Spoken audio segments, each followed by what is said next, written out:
Welcome to the Sega Lounge, where we celebrate our love for all things Sega, including the games, the music, and the community. I'm your host, KC. Join me as I talk to different guests and learn more about their projects and passion for Sega. Yo! This is the Sega community's very own #1 pirate podcast, the Sega Lounge. Over the web and straight into your brain.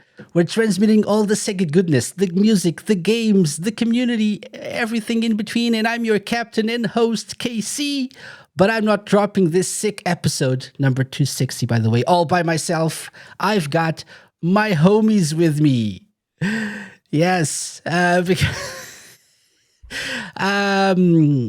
to the Sega Lounge. I've got my homies with me. Yes, we have from left to right, Lewis Cox. Hello. Hello. You say this is a pirate podcast. I'm a legit operation. I can't be dealing with this. There's sirens. I can hear them in the distance. Anyway, this is Onishima. I'll put a disclaimer in the beginning. We don't condone piracy, or graffiti as a crime. No, don't do that. Graffiti is art. Is art. It is. In real life, it's a crime. Yeah. There you go. We also have Dom, aka Dreamcast Enjoyer. Hello, welcome. Hello, I'll do the Jet Set Radio sort of NPC, kind of like this is what I'd be doing, idle animation in the garage. Hello, there we go. There we go. We need to do this all the time, like swaying left and right. Yeah, thank you very much for joining us. First time on the show. What a privilege to have you. Thank you very much. And always a privilege to have Brian. Hello, Brian Vines. Hey, thanks for having me, Casey. Always nice. Yeah, I don't really have too much to say at this point, except I may hop off if the attack choppers show up. So, depending on how this escalates. Yeah, I see. Just getting ready. Yeah. Judging from, I'm good for now. From what happens in the game, it escalates pretty quickly. Yeah, pretty quickly. So if in case you haven't noticed, with all that very silly bit at the beginning and everything, and maybe from the title of the video or the podcast episode, we're celebrating the 25th anniversary of Jet Set Radio. There we go, Jet Set Radio. So due to scheduling issues and stuff, this episode will be airing a couple of weeks before the actual anniversary. The game released originally in Japan on the 29th of June 2000. But we're celebrating a little bit early, but it's still the same month. So we're in the vicinity of the anniversary. And we're going to be talking about the original game, the impact it had on us, and not just us, the legacy of Jet Set Radio, the sequels maybe, and maybe if we have time at the end, we'll talk a little bit about the future, what the future could hold in terms of this series. I had hoped we had some news about a new Jet Set Radio game in time for this recording, but sadly, that's not the case yet. I don't know if... It'll drop while you're editing, for sure. Probably. As the episode drops, they'll share new stuff about the game. But we're going to discuss that as well.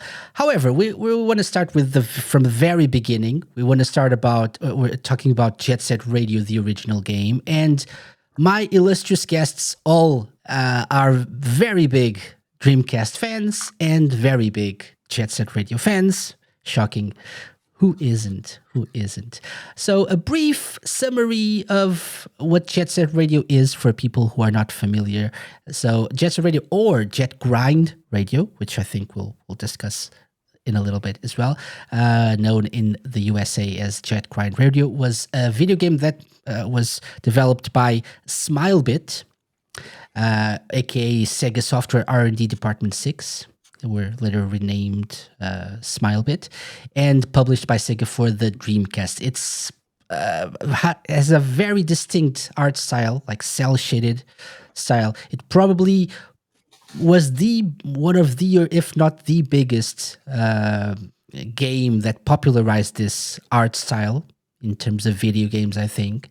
There's probably not the first one, but definitely the one that stood out the most. I think there's a before and after Jet Set Radio in terms of that, using that art style in video games.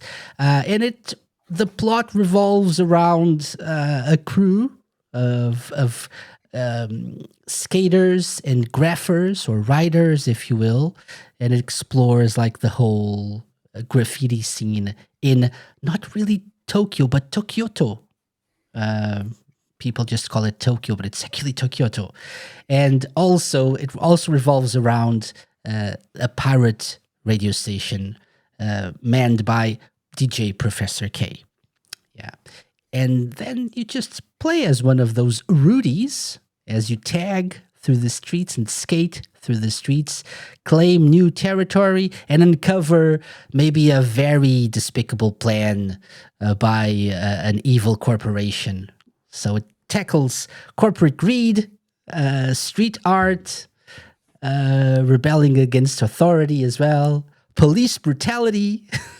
So in hindsight, it's a very deep game, right? Tackles a lot of problematic issues, which are still actually more than ever, perhaps. Yeah, probably more salient now than even back then. Yeah, so it's definitely a topical game, Jet Set Radio.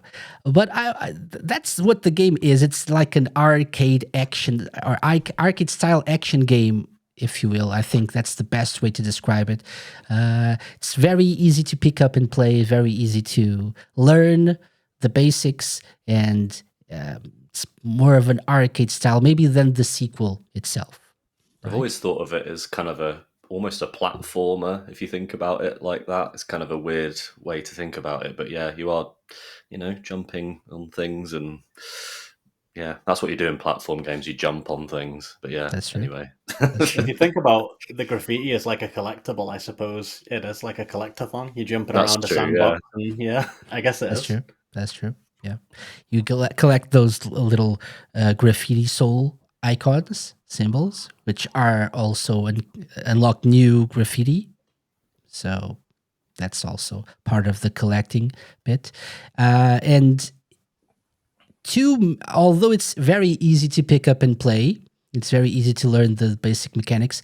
There's some skill involved in mastering it. I think like creating all like chain combos. That's an art in itself. So it's not that shallow in terms of gameplay either. So it's got some depth, and I think people who are into like setting records, breaking records, going for high scores and stuff, enjoy this game as well for that reason. But I want to focus more on our own experiences with this while we take a look at some brilliant gameplay of the HD re-release of the game, because it was easier to capture. But I want to focus on how we first got in contact with Jet Set Radio, how we first learned about this. So maybe, Lewis, we can start with you. How did you, and when and why did you first learn about this game? So I discovered Jet Set Radio around the time I got back into Dreamcast. I was on the Sega Lounge before. I talked about how I rediscovered the Dreamcast when I was around kind of 18, I think I was, after playing it at a friend's house as a kid. He didn't have Jet Set Radio, but when I was doing my research online about the Dreamcast and in anticipation of picking one up again, Jet Set Radio was on every single list of these are the de facto Dreamcast games to play. It was like the one that was always there, and luckily at the time it was super cheap to get games. I think I got this and some others in like a bundle sealed for like a tenner. And yeah, there's my copy from way back when. And Jet Set Radio is a funny one for me because I forget how much I like it until it's time to discuss it, like today. I just basically fell in love with the art style, and I'm a big fan of hip hop. and like the history of hip hop. And so like this game basically embodies hip hop. It's, you know, breakdancing, graffiti art, MCing, DJing, like it's all there. It's like the hip hoppiest game, maybe other than like one of those ones like was it Def Jam Rap Star, where you have like a microphone and you rap. But this is the hip hoppiest game of all, other than maybe Parappa the Rapper. But yeah, anyway, yeah. But yeah, this is, I love it. It's just such a like vibrant, like cool game, and yeah, I love it. So, but yeah, that's how I got into it anyway. Mm-hmm. Excellent. Yeah, Dom, what about you? Yeah, similar story. I think I didn't play it when I was a kid because I used to play Dreamcast a lot with my dad, and he was really liked a realistic game. He'd play Resident Evil with me, he'd play Blue Stinger with me. I love Blue Stinger, but he was like, I don't want to play like a cartoony game. We're all in the future now. That looks old, too old. He didn't get the visual style of it, and I wasn't about to start. I wasn't that bothered. I was just like, it looks cool to me, but okay, you know best, Dad. And then sort of years later, when I was a grown up, I was like, maybe I got my own money now. Maybe I will give that a shake. And yeah, really, really enjoyed it. For me, largely drawn to it because of the art style. I like the little low poly, cel shaded people and this kind of vibrant world that you can explore. But I've always liked skating games like Tony Hawk's and stuff. So yeah, I really enjoy it. But yeah, I'm just looking at it here with the noise tanks. It's got all that wacky kind of anime element to it. So that's very appealing to me as well. Mm-hmm. For sure. Yeah, excellent. Brian. Yeah, I guess I would have found out about it probably reading magazines leading up to its launch. I was pretty all in on the Dreamcast on $99.99, and always scouring each issue of like EGM and official Dreamcast magazine, or at least the US version. Looking for any morsels of games like Jet Set Radio, Shenmue, all of this mounting body of games that was gonna collectively make my holiday season, my Christmas season, very busy with Dreamcast stuff in 2000. And so, yeah, I think I did get it for Christmas, or that Christmas after it came out. And so I was kind of there early on. And I think it really I found it striking, for a lot of the reasons that Lewis and Dom that you just mentioned, how, its aesthetics were really eye-catching with the cel-shaded and very vibrant visual style. But I think above all of that, for me, I just was really interested or intrigued by a game that promised to be about something or about something that a lot of games weren't typically trying to do. And it was such a unique take on the medium as far as the verbs it gave you, as it's like, oh, how many games am I like outrunning the a overly zealous police force and trying to tag graffiti and make my own graffiti and do all of this stuff as I explore the world to an amazing soundtrack, although I don't know if I quite knew that in the lead up what that was going to sound like. But I mean, it was such a unique concept, and I couldn't help but follow along with it. Yeah. So yeah. For sure. Yeah. So that's similar to my experience, actually. I first learned about this through a UK magazine, actually. This one, DC UK, which I have a few issues of. I think I talked about this at length many times before, but I had a newsstand close to where I was doing an internship at the time. And they had, for some reason unknown to me, they had a few English magazines, gaming magazines mostly.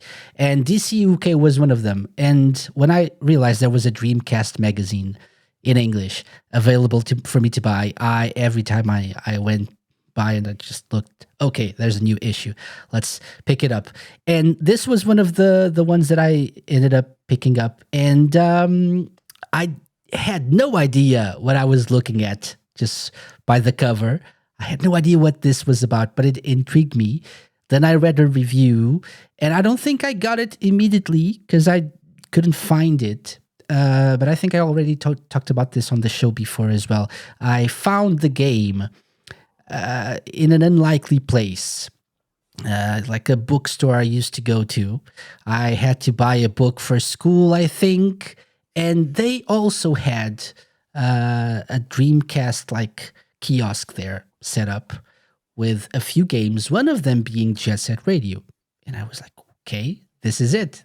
It's Jet Set Radio. I remember thinking that the game would be like a KC game, if you will, from the review, judging by what they said about the game. But I wasn't really sure what to expect.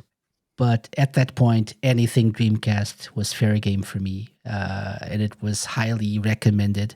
So I picked it up and never looked back. Yeah.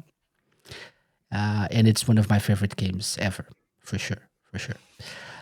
So I wanted to get into that. Why is it such an important game for us? Why did we like it? I think we already touched upon some of these things, like the theme of the game.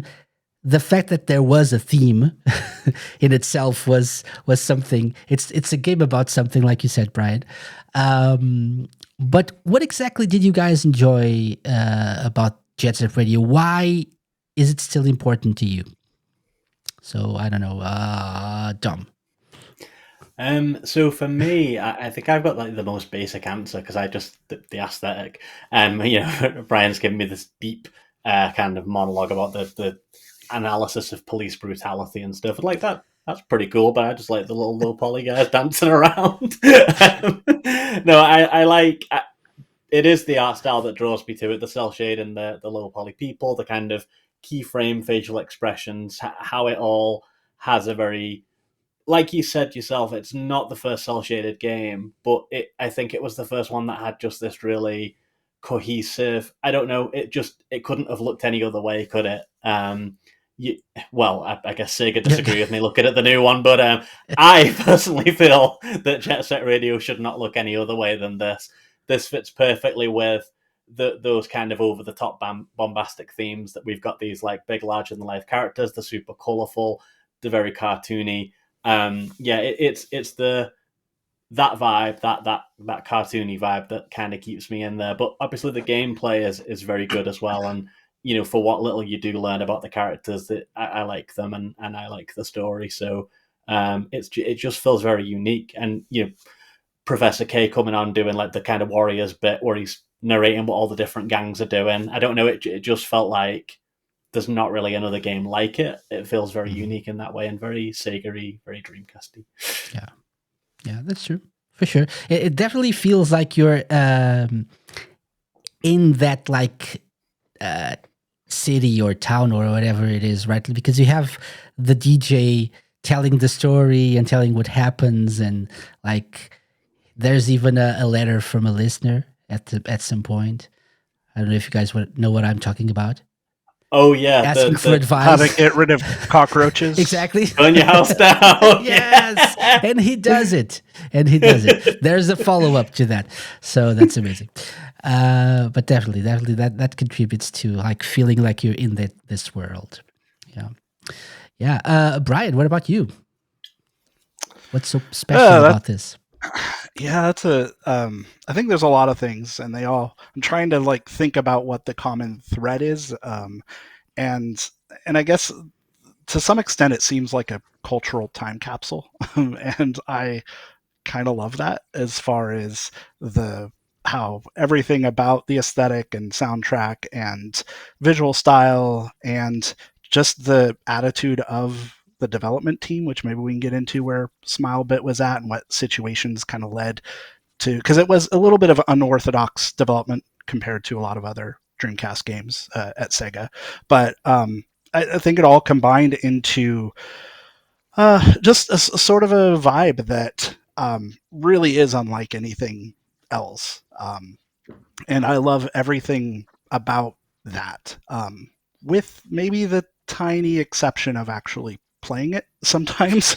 I feel like it is such an energetic experience that sometimes it's a bit undercut, as especially if I haven't played it in a while, by just how exhausting it is to um, I don't know, a lot of the little things is kind of wear away, as far as just the finicky. There are a lot of little flaws. Maybe we'll get into them, but I still love the game regardless, even if it's not one that I necessarily need to play all the time. I feel like it just left such an imprint on me, both as a teenager and over the years, that like it just doesn't really matter what I think about it today, because it's already done the good in the world. It's already left its mark. So like I love it, and I'll continue doing so. Mm-hmm. Yeah, excellent. Yeah, I agree. Yeah, it's a little bit. I wouldn't say too much, but a little bit rough around the edges at times. Yeah, I would say actually going back to the Dreamcast version specifically is a lot Mhm. easier than the HD remake, especially with the Yes. Xbox controller. Or yeah, I think really I don't know if it's just how analog controls have come along or since then, but the extra like granularity of Mhm. movement that newer or modern controllers allow almost does a disservice to Yeah. the precision requirements of Jet Set Radio, where going back to the Dreamcast controller feels a lot more natural Yeah. for that. And I have a similar thoughts on Sonic Adventure also. hmm But yeah.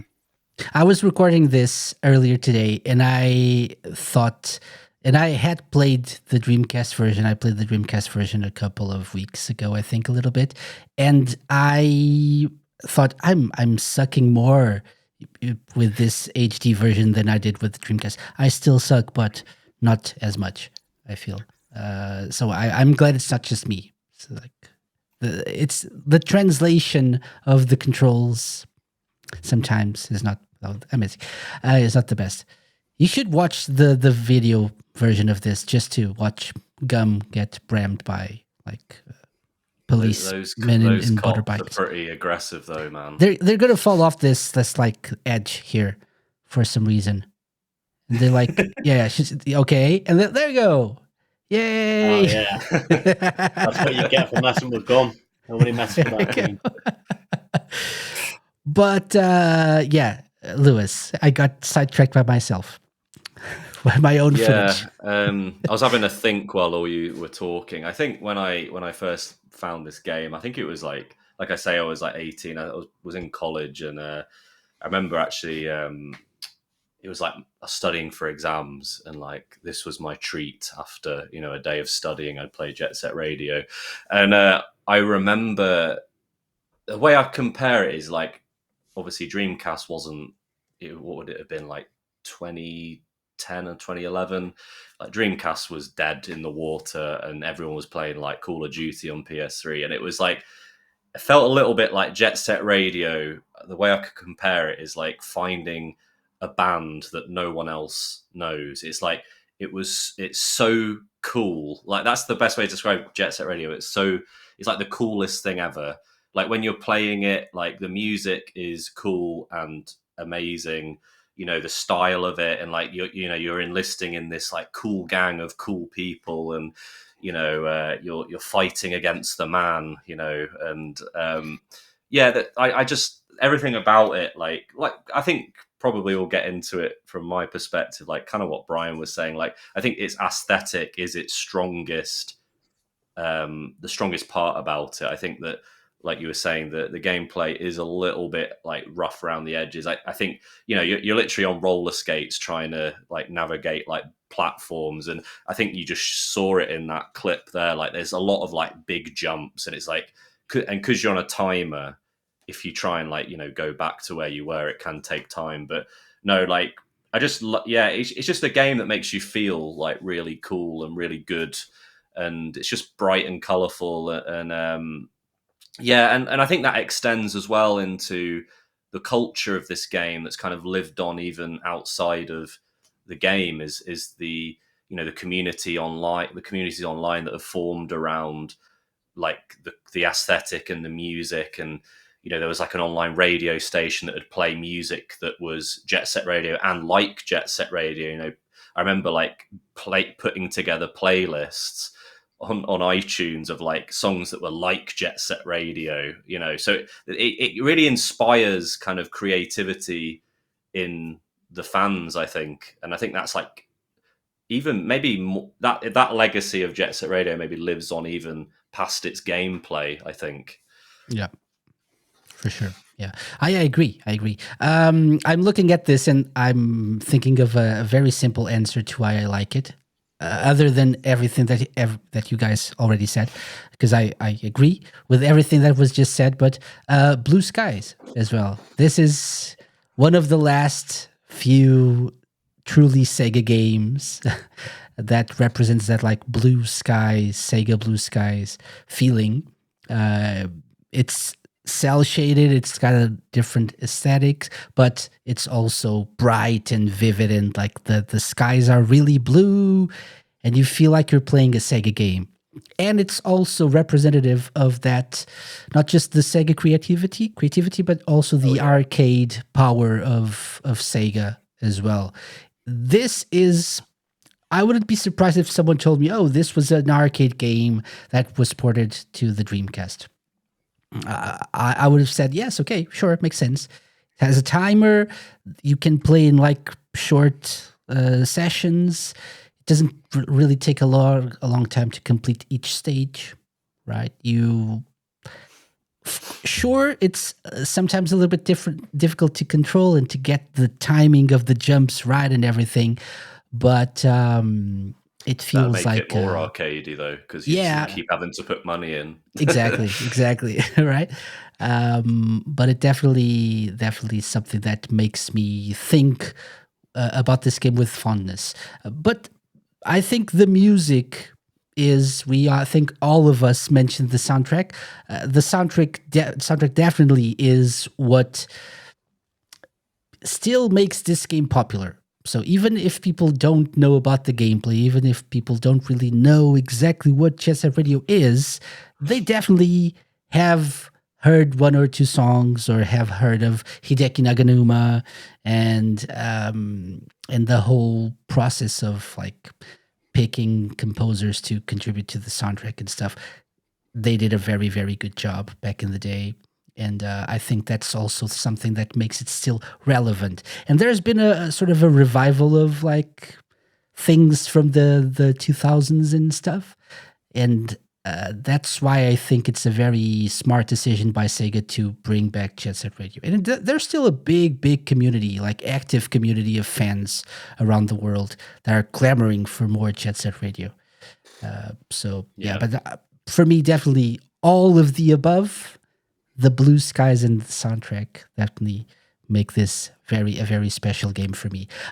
Brian, you mentioned the development process, so maybe you want to touch on that a little bit, because it truly wasn't that like traditional development process. Yeah, and to be fair, I mean, I don't know to what degree we have a full picture of all of it. I mean, of course, Smilebit was built of a team of, well, of course, Ueda, and the lead artist, and Masayoshi. I forget it. Kiku. What's his name? The director. Hold on, let me. I have it in my notes. Let's check. Kikuchi. Okay. Yeah. So they both worked on Panzer Dragoon Saga. And that, so it was like, I don't know, mid 90s, like 97, 90s, I don't know, whenever that was.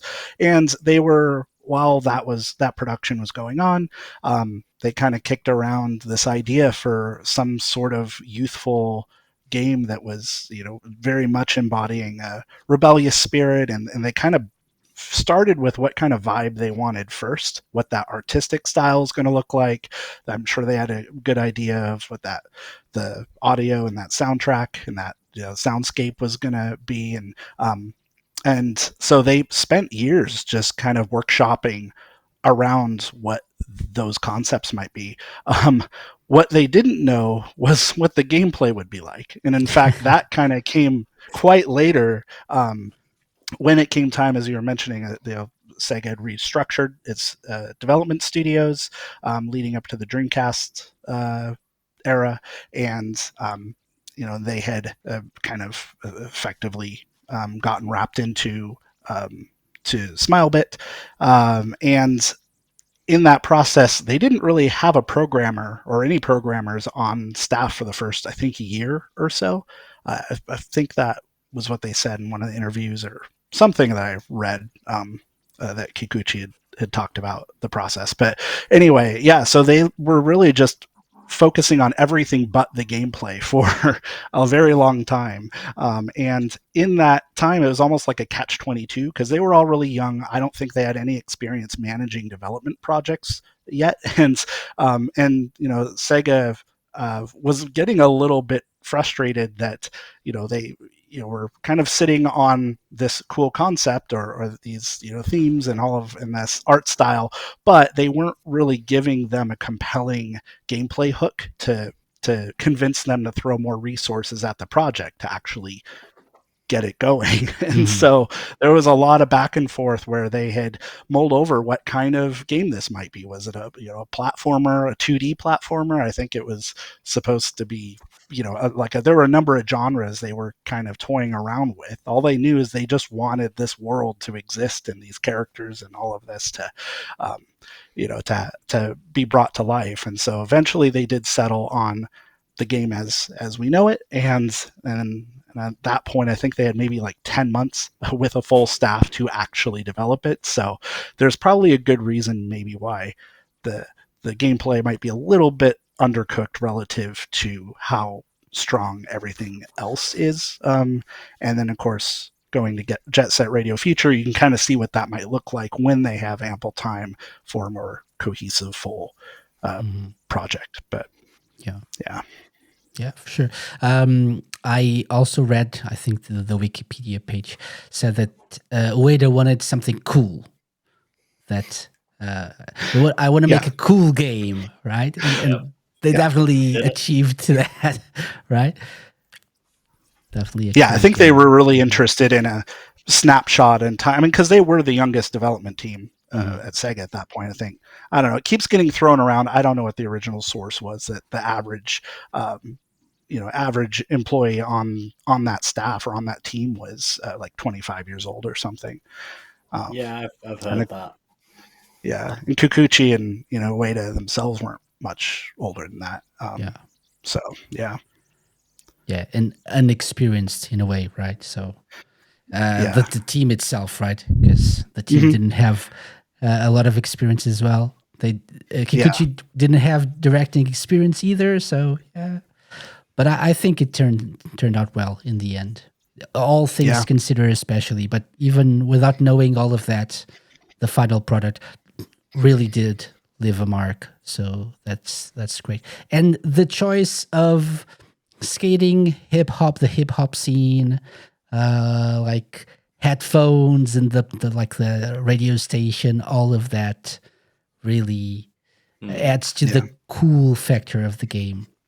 It's all counterculture, isn't it? Like extreme sports. I mean, like rollerblading, like skateboarding and stuff. It's you don't you get signs that say "Do not skate here."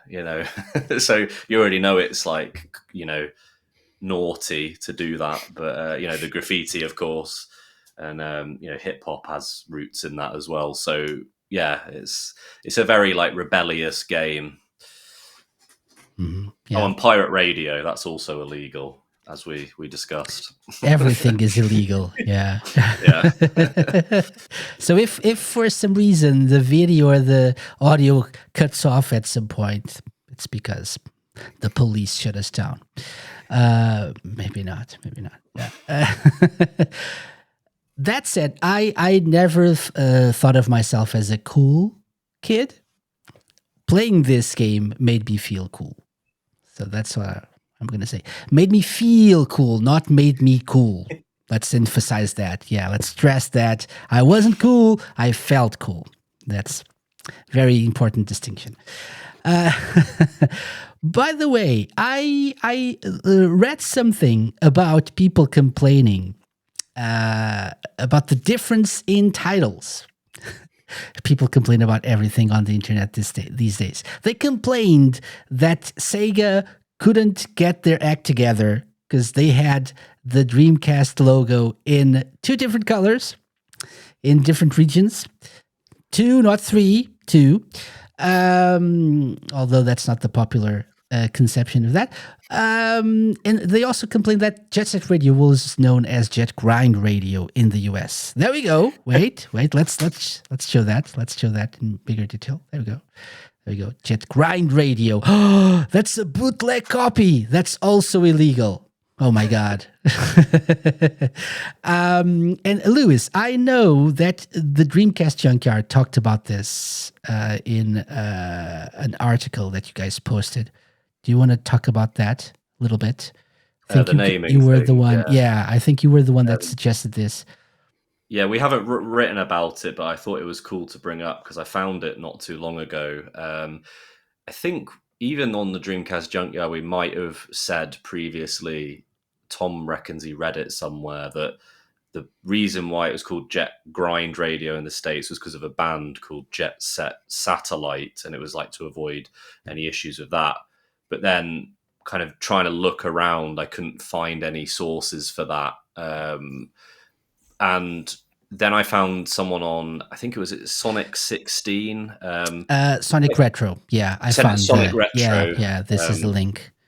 Yeah, and there's a few things. It was, they were talking about like, could it have been the old, retro Jet Set Willy game? There was also a clothing brand called Jet Set. But it seems that the issue was that Midway filed a trademark for a game called Jet Set.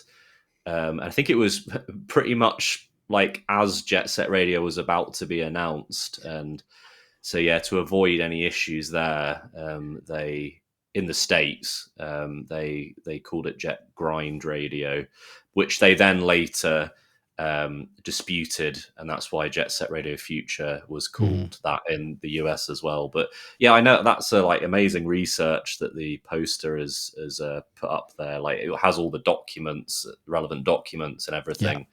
So yeah, good find from that person. Yeah, we'll leave a link to that post in the show notes as well for everyone who wants to give it a look, give it a read. So don't blame Sega. It's legal stuff. It happens. I actually like to know that reason, because I always thought, when I first heard about it, before I knew about any of this, I thought, oh, maybe it's like the word grind, because you think about grinding on a skateboard. Tony Hawk's is popular. Maybe it's trying to cash in on the back of that. So it felt like kind of a cheap corporate cash grab move. But obviously, if they were getting cease and desist by Midway of all people, then I guess they had to do it. Yeah. But always assumed it was like a more of a cool thing, because you hear in the US they want to like sound edgy and stuff and cool, so I always assume grind, people will assume it's a skating game, it's cool, so Jet Set Radio doesn't really it doesn't mean anything. Doesn't mean anything. It just doesn't scream skateboarding or skating or roller skating or whatever it is. So definitely I thought that too.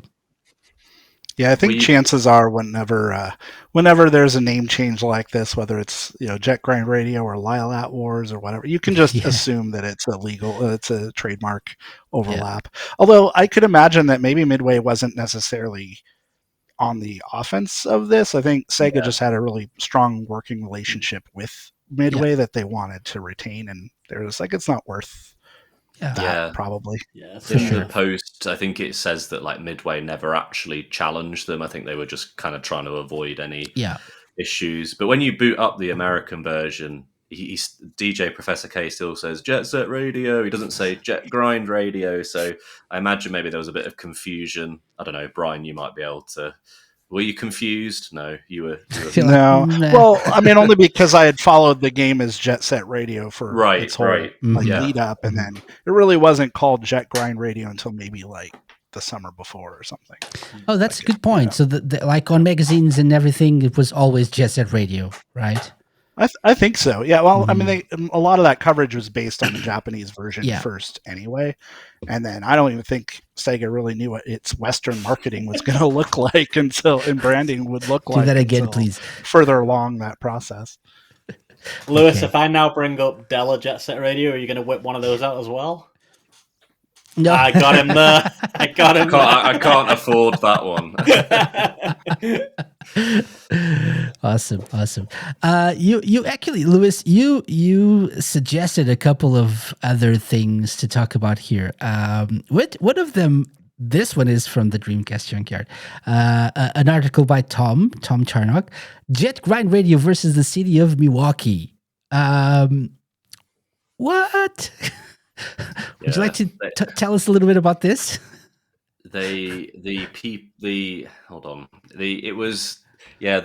Some politicians in Milwaukee thought that Jet Set Radio was going to negatively influence the youth to spray the beautiful walls of Milwaukee with graffiti, and so they were trying to petition to get it banned. I presume in Milwaukee. I don't know if it would have been gone further.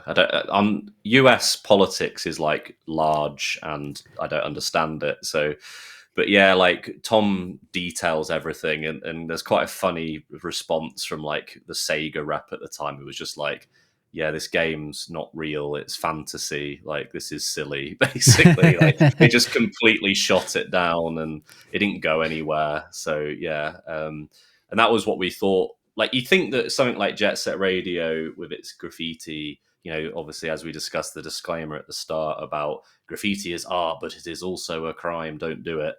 I thought there'd be more controversy. And so for a while, this was the only source, of information we had about like people actually being annoyed about it and trying to do something.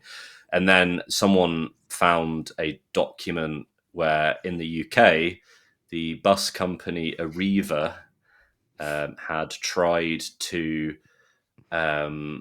basically get it like removed from sale as well, and that didn't go anywhere either. So I wrote that one up. There was an MP that they approached called Ed Davey, who is currently the lead. He's the leader of the Liberal Democrats. So he's like a relevant politician. But yeah, I tried emailing him like, hey, do you remember when Arriva tried to get you to ban Jet Set Radio? And he never replied. Like, he's too busy doing politics things, and he should reply to me instead. Of course. He's too busy for Jet Set Radio on his Dreamcast. Yeah. I'd love it. Like, I'd love it if he like was like, oh yeah, Sega gave me like a free Dreamcast or something. Like, that'd be cool. I like the caption. So you posted a picture of this like magazine ad for Jet Grind Radio, and you the caption is, "The youths are going to graffiti your gran." That's a real issue. Advert. Yeah, that's a great advert. The one of like spraying the logo over like an old lady and a dog. Yeah. I do think all the outrage, though, at a time when I personally had been playing Mortal Kombat, Splatterhouse, and all this kind of stuff, for them to people to come out and be, oh my goodness, a game where youths spray paint walls. Yeah. I just finished playing a game where a guy rips a guy's spinal cord out. Do you know what I mean?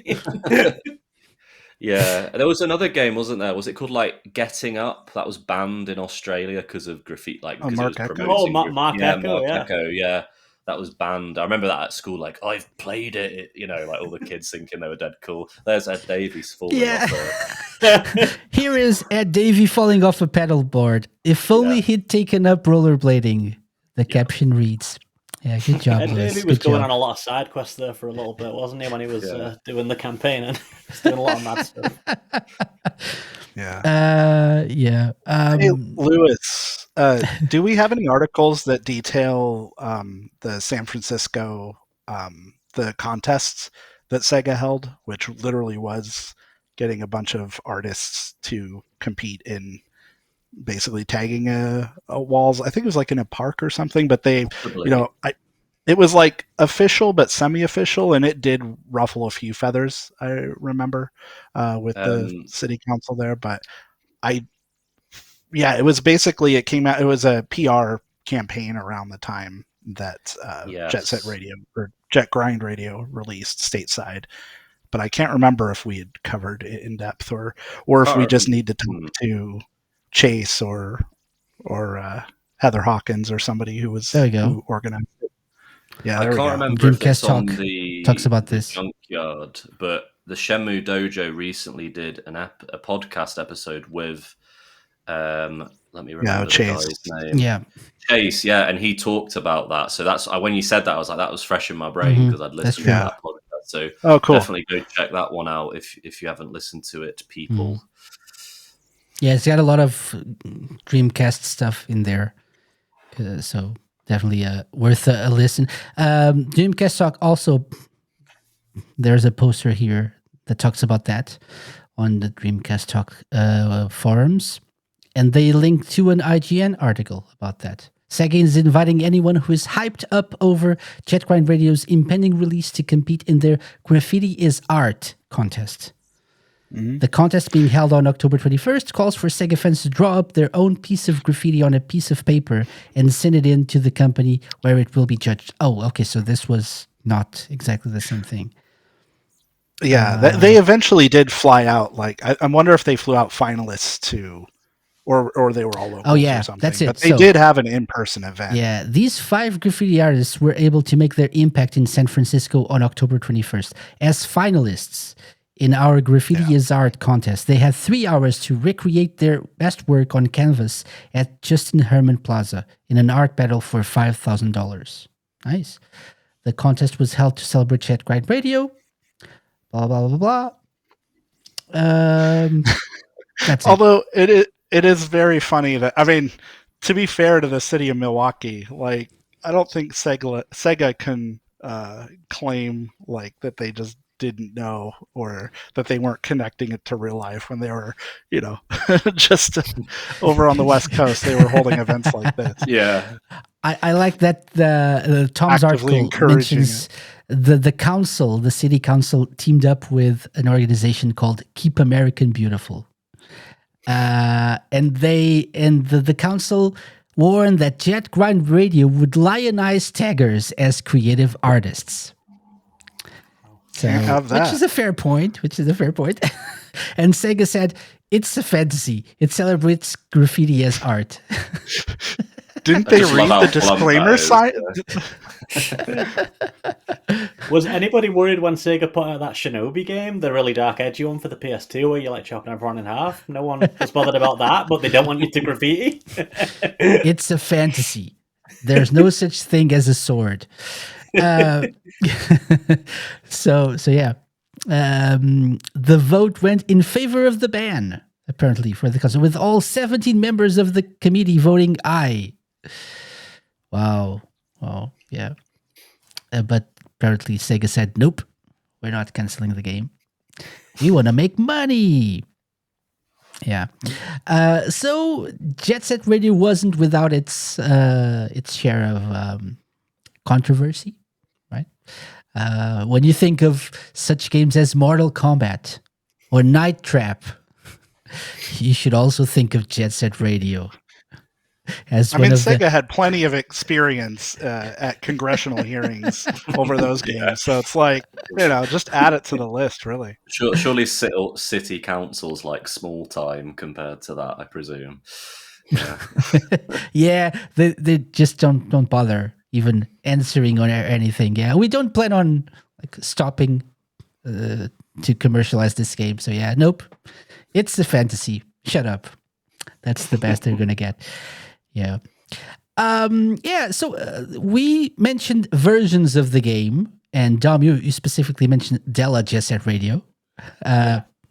Wait. Della Jet Set Radio. Wait. No. Is he gonna go and buy one? No. I had hope for that, but no. He doesn't have a copy of that, for shame. You call yourself a Jet Set Radio fan. I do own this game 6 times. I've got these 3. Wait. There. Actually, Lewis, can you show the Japanese cover art again? That is by far the best cover art. Yeah, it's sick. Yes, for sure. It's really nice. So from what I understand, I think that's like the original. Yes. And then they added like the American theme levels for these versions, and also the extra music. And then Della Jet Set Radio is like these versions, but in Japanese, and it Yes. had like some stuff with it. And I think it has gum on the front, doesn't it? Like that, but it's gum. And yeah, it's really. And the disc is a vinyl record, which is very cool. I had a question about that because I've never played I've actually never played Della. I've never played any of the Japanese versions. Actually, I've only ever played the UK one. But I know, like you said, the American levels weren't in that very original pressing. Did it just skip straight over to chapter 3 then, or was there something else in that middle bit? No, it just skipped it. So it was just a shorter game, as far as I know. Yeah. I mean, it was the grind square, basically the New York influence levels, the Brooklyn and the Times Square parables. Like I believe Smilebit wanted to include them in all the versions. I just think because they were pressed for time to get the Japanese version out, I believe that was just something that was left on the cutting room floor. But eventually, Dela included it. So yeah, that makes sense. But I do own this game on Vita, Xbox One, and PS3 as well. So there's 6 versions I own. So I must should pick up your Vita and Xbox 360 and show them to us as visual aids. What if people don't know what an Xbox 360 is? You should show them. He's considering it. I shouldn't say things like this. He's gonna go. Oh, there we go. Like it's a boombox or something. But yeah. So that's it. Della Jet Set Radio finally brought all of that content to Japan, which is interesting. We're not used to that, to getting exclusive, even if it's like a timed exclusive content. I was gonna pull it up, but okay, guess that's not happening. But we have a Vita at least. You can show off your Vita. Yeah, I got there we go. The little grip nice thing. I like that. I mean, most handhelds I just can't. I don't know. They're so ergonomically hostile. I need some Sonic sort of the grip Hedgehog to case. use them. Nice. Hang on, boys. I've got the Steam version of Jet Set running, and the other one. There you go. Just pull that up. There you go. Here's my. I have the Dreamcast. I have the Dreamcast version emulated on my Steam Deck. Me too. Me too. Emulation? You mean another illegal thing? Oh my God, we're gonna get shut down. We gotta lean in. You can't. Yeah. Let's not half-ass this. We're gonna go all in. Yeah, emulation is art. Plus, Lewis has bought the game so many times that if you want to emulate it, they already they already made the money. That's true. Yeah. That's true. We have margin. Yeah. So Della Jet Set Radio was like the definitive version in Japan. We got it all here before that, which is not something that is common to have things before Japanese gamers.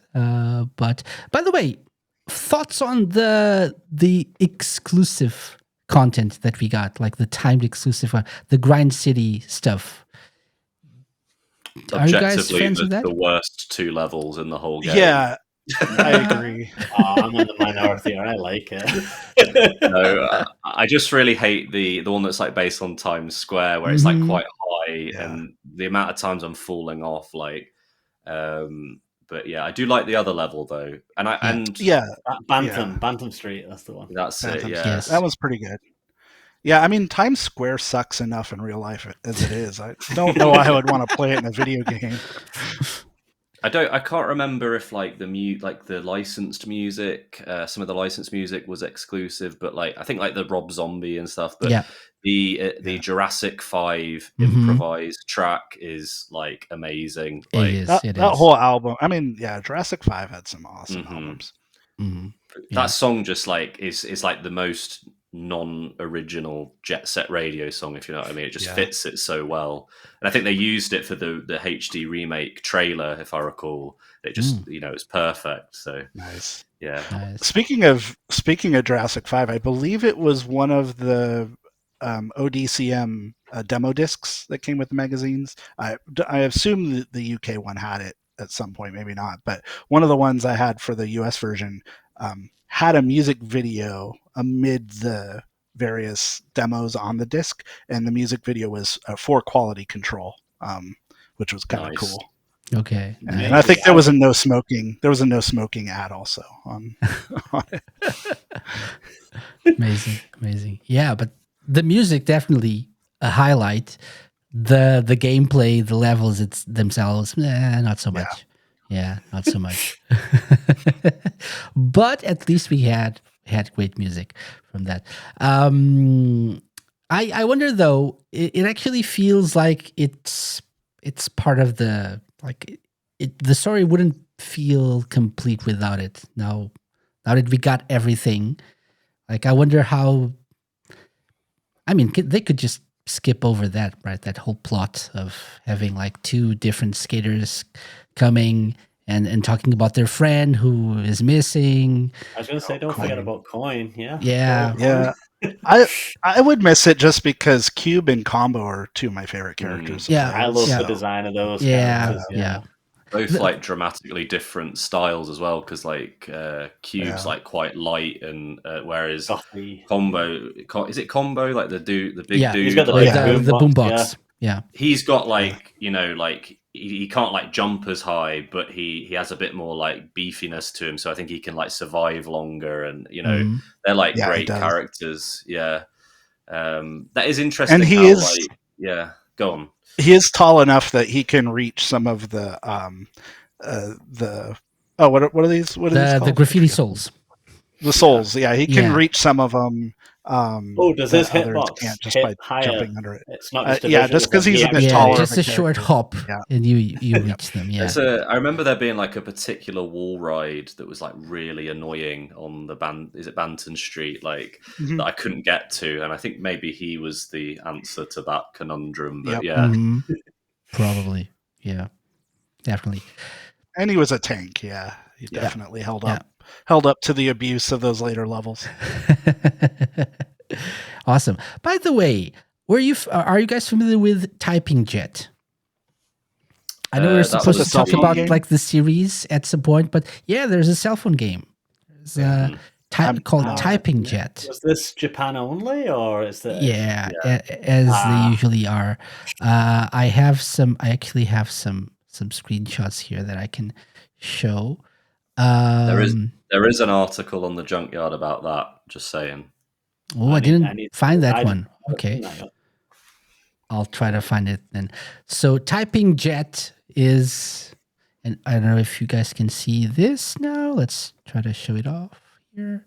There we go. It's very small, but it's here. These are some of the screenshots. I should actually maybe wait. Let me share something else that may this a little bit easier to see. There we go. You're not going to get the flip phone out and show us like the real game. There we go.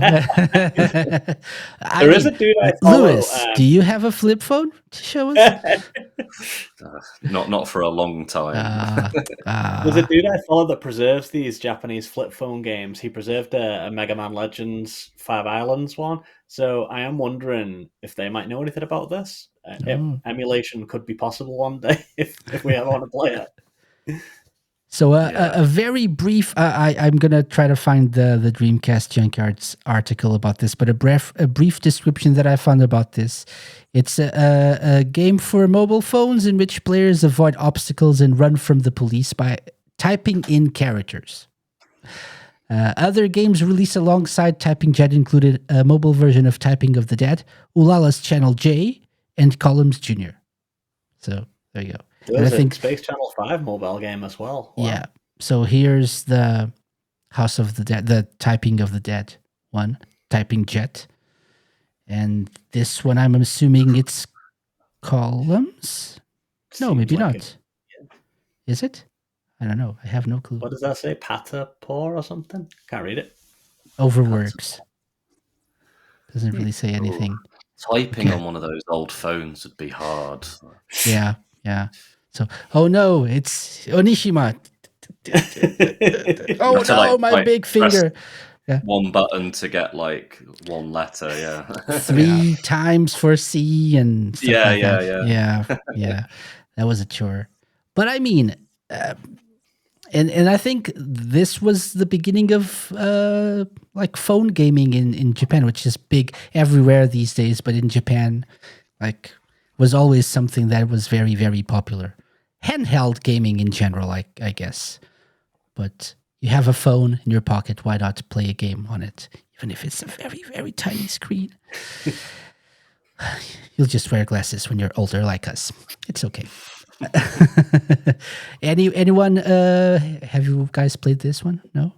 No. For I shame. only just heard of it. And I like you the look call of it. yourselves Jet Set Radio fans. For shame. Dude, I call myself Not fan Dreamcast enough. Enjoyer, not obscure Japanese mobile game enjoyer. That's a good point. Casey, I don't know if you're going to cover this one here. Maybe you are, but I did play a little bit of the Game Boy Advance version this weekend. Yes. Before we get into that, just let me just okay. share You got a plan. the Dreamcast Junkyard one article about this. So there we go. Yeah, by Tom Charnock. Who else? And he shares some screens, and he also talks about the Ulala one. Yeah, Ulala's Channel J.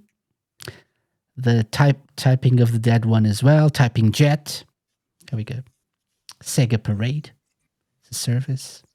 Okay, so I'll link to this in the description of the video and the show notes for people wondering about these. And I'm going to read them the article as well, because I wasn't familiar with this one. I didn't find this one. So thank you, Lewis, for telling me about this. Brian, the GBA one. Let's talk about that. What's thoughts on that?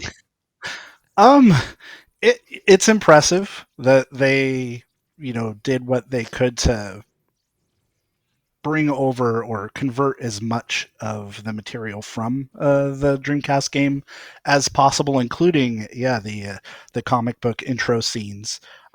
The voice samples were relatively limited. There were a few here and there, but for the most part, it was just text as you're showing on screen, accompanied by the still images, which was still pretty cool. And then this is not part of the game. This is a YouTube ad. Yeah. We could maybe, I don't know if we have to edit this part out. There we go. No, it's okay. Who needs to edit things?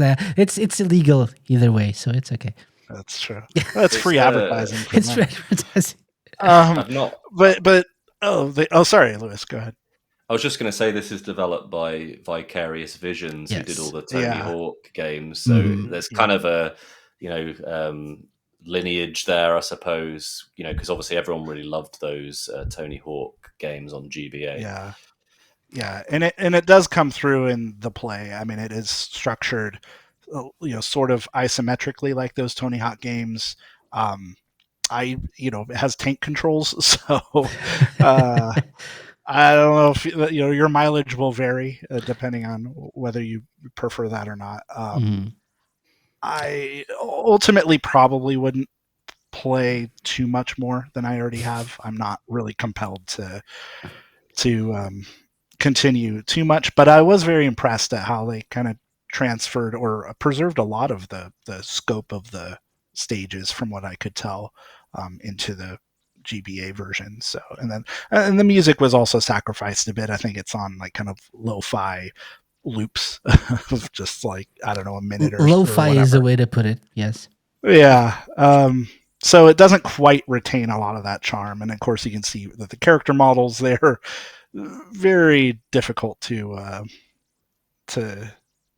get that detail or to see what they're supposed to be. They kind of get crushed a little bit. To be fair, we're watching like the blown out version of this on a bigger screen as well. But on a GBA screen, this looked actually quite impressive, I think. My main gripe with this is the gameplay, because it takes a lot of getting used to, at least for me. I mean, if you're like you said, if you're a Tony Hawk GBA fan, you'll feel right at home here. That wasn't the case. So when I got this, I got this game back in the day. I completed it, I believe. I think so, because I played anything. and it was really quite impressive. It felt like Jet Set Radio, but it played. It was so difficult to make it work the way that I wanted. Even when you get used to the controls, at least for me, I think it's really hard to really train your brain to remember how you're supposed to move. It's a little bit different. Yeah. Yeah. But very impressive. Edge magazine, actually, and I mentioned this in one of our Sega Launch Challenge episodes. I used this as one of those review hints for people to guess the game. They gave it a 40, and they said, faithful as a bloodhound to the Dreamcast original, this GBA port is a stunning example of when authenticity ought to be sacrificed to utility. This is not a lazy port, but the loyalty of the conversion is ill-advised. I agree. Honestly, I think this would have been an opportunity.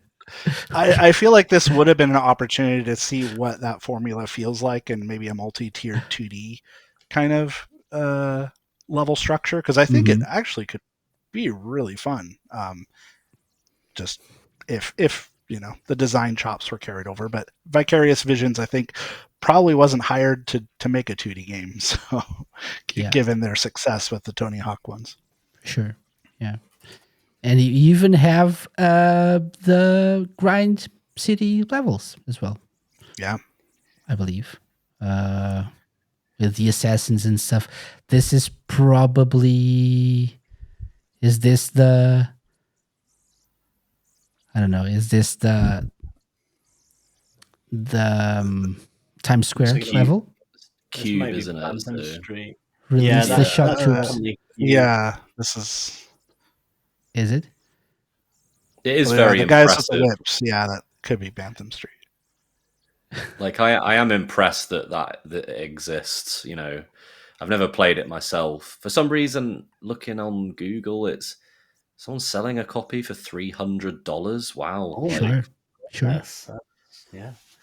Must be a rarity. Basically, sell your copy. Yeah.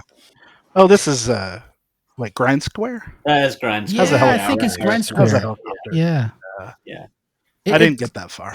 It's impressive. It's impressive. Like there are multiple levels and what I will say for that level, I think the use of verticality was kind of nice, and even if it was very difficult and kind of cramped to navigate, you could kind of see where they were going with it. And then as Jet Set Radio Future, would prove, I feel like the way that they really leaned into verticality in those levels was just kind of a natural extension. And I thought it worked really well eventually, even if Grind Square maybe felt like more of a proof of concept at the time. Yeah, I think that's what I liked about that level, actually. Like you say, it even as it was a little bit ham-fisted, most of the other levels were 2 or 3 tiers, multi-story houses, but not really skyscrapers. And this was a narrow but very tall level where you had to take those like service elevators up the side of the buildings to get up. Yeah. That kind of made it stand out and feel unique, even though it was frustrating to play. I agree. Yeah. So Jet Set Radio Game Boy Advance, definitely recommended by the 2 people here that played it. I mean, I think it's worth it to give it a try. I think it's worth it just to see kind of the effort that went into it. And again, if you're a fan of the Tony Hawk games on GBA, I think you'll love this. Mm-hmm. If you love both Jet Set Radio and Tony Hawk, right? Because it's basically a Tony Hawk game. Mm-hmm. I don't know if that's true. I mean, Tony Hawk has such a focus of the actual tricks and everything and its mechanics. I would hesitate to put them on the same tier for the GBA versions. I feel like logically, sorry, I'm not like trying to be host here, but I feel like we're probably moving towards Jet Set Radio Future. I can see it on the horizon, which is what I just wanted to, because you're talking about levels in the original Jet Set Radio. Something that's interesting, I remember, is there's like later levels that are like a load of different levels kind of together. and it has a longer timer, like I don't know, like 20 minutes was it? Mm-hmm. And it's like got these like weird, awkward sections where you kind of like skate into the distance, and it's kind of static, and then you end up in the new area, and it kind of, I don't know, it almost seems to me like they really wanted to kind of go for some sort of open world thing, but didn't, it was kind of limited by like the level layout. But yeah, I obviously they then went on to do that in Jet Set Radio Future. So that was an interesting thing I had. Mm-hmm. I wasn't keen on those longer levels. I preferred like just the smaller contained ones. But that is kind of an interesting thing that was in sort of in the later game. I do like those levels when you do the jet graffiti mode. Where you're not really getting chased around, you're just exploring and doing the graffiti. Like you say, it's sort of all three parts of each city that you put in kind of shoved together with weird, like almost like Resident Evil stock background corridors to go through. Yeah. But like this, thinking about that, the Shibuya Cho one, the kind of daytime city, you can actually go to like an approximation of the Shibuya Scramble, and if you stand there are like loads of low poly people shuffling across it. I just got through doing that Jet Set Radio tour video, so this is fresh in my mind, but I really like those weird, uncanny little corridors, even though it was very ham-fisted. But I do like the way they try it, the ambition of them trying to link it all together, even if it was an extremely jarg way of doing it. My favorite is definitely the Koganicho one. Which this is Koganicho is you have like the sewers, you have the industrial area or something. And a residential, and then the residential area as well. Houses, yeah, and like the sunset, like the orangey sky and stuff. That vibes, yeah. And when you go from I think it's from the industrial area to the residential one, you can go like. It's like a steep down the house, like the roofs, like a steep slope, sort of. You can just like skate on the roofs, and it's amazing. I love it's a lot more fun. It's a lot more fun when there aren't snipers shooting at you in that area. That's true. That's why you play the jet graffiti mode, so you can just go down the little slant and find the little low poly kitty cats on there. Yeah, that's true. No, that was definitely my approach this time as well. Like, I played through the game as quickly as I could this weekend, and then I was like, all right, cool. Time to do the three, kind of just chill modes where you don't have that extra layer of everything trying to kill you, and you can just really take in the vibe of each of the spaces. I very rarely go back and replay the story, even though I like the story. Like you say, the amount that's going on and the amount of stuff trying to kill you kind of throws you off the page. Whereas those modes, you can just kind of get into a flow state a little bit more with it. Definitely. I'm actually the opposite. I rarely replay those modes, although I do agree. I tend to replay the story because when you reach the end of the game, it actually repeats itself. Right? There's no new game plus, but you can just play through the story again with everything that you unlocked. That final boss battle is kind of crazy, right? That's nuts. And the music, that kind of like with the kind of Grace and Glory. Yeah. I find that really scary for some reason. It is. It's like, but I find it genuinely upsetting. Now you brought it up. It's one of my total opposite. I love it. Like the rest of the game, isn't it? It's quite dark. Like that battle. Yeah. It's and the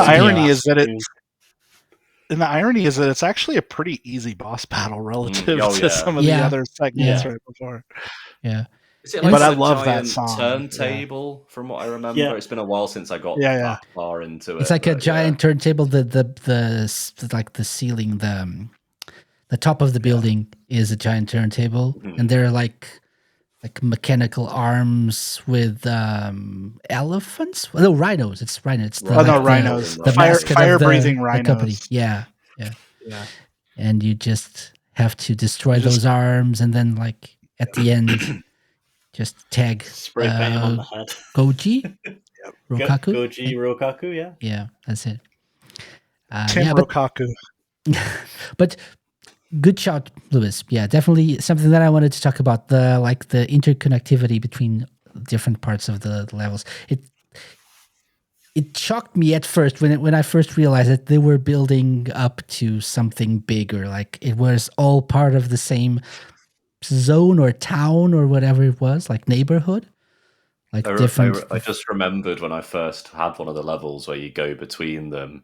I think I'd like done everything in that area, and I was like, "What? Like, what? Where am I supposed to go now?" And Yeah. I was like, I think I like kind of moved forward. I was like, "Oh, what's happening? Oh, wait, I'm somewhere else." You know, Yeah. I don't know why I didn't like cotton on what I was supposed to do, but yeah, I was a bit confused at first. I think it happened to me as well. Same thing. Yeah. I sure. think the first time I noticed it, you know, when you have to like race the other skaters to get them to join your gang, those bits are annoying too. One of those races goes through Like this one. Oh no, this is not one of not those it. weird little corridors, and because I remember getting out to that bit, and whoever I was racing knew where to go, and I was like, "Oh, I've never seen this bit before. What do I do?" Yeah. I think I have one of those. Yeah, Yeah. it's like they kind of prompt you at the outset because it opens the menu for you, and I think what they want you to do is like look at the map first before the race starts, and then see where the tag endpoint is. Yeah. But it doesn't necessarily help because you still don't, at that point you haven't played it where all the areas are connected together, so you don't quite know the most efficient path through them anyway. So you just it's just kind of trial and error to see where to go. But what is nice is that you can follow whoever you're racing, and then usually they stop midway through the course and wait for you, so you can like, all right. So always I definitely know where I'm going here, but yeah, you can do that. Yeah. But these like intersections, like the subway station, the sewer station as well, right? Like there's an automatic door that opens up when you reach it in Koganicho. I think the Shibuya one is definitely the more half-assed one.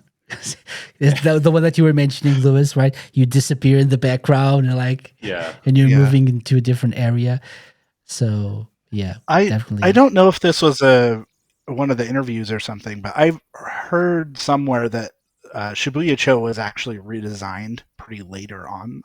Like it was almost it was kind of the last one they finalized, and they did a lot of reworking of it because they weren't really happy with the flow. So I feel like maybe that's a product of that process as well. Yeah. That said, Benton Show is my favorite. I love the nighttime district so much. So, yeah. I don't know. Yeah, maybe. I like it. I mean, Koganicho, they're all good. though, They're all fine. Yeah. They're all hits, no misses. There we go. Yeah.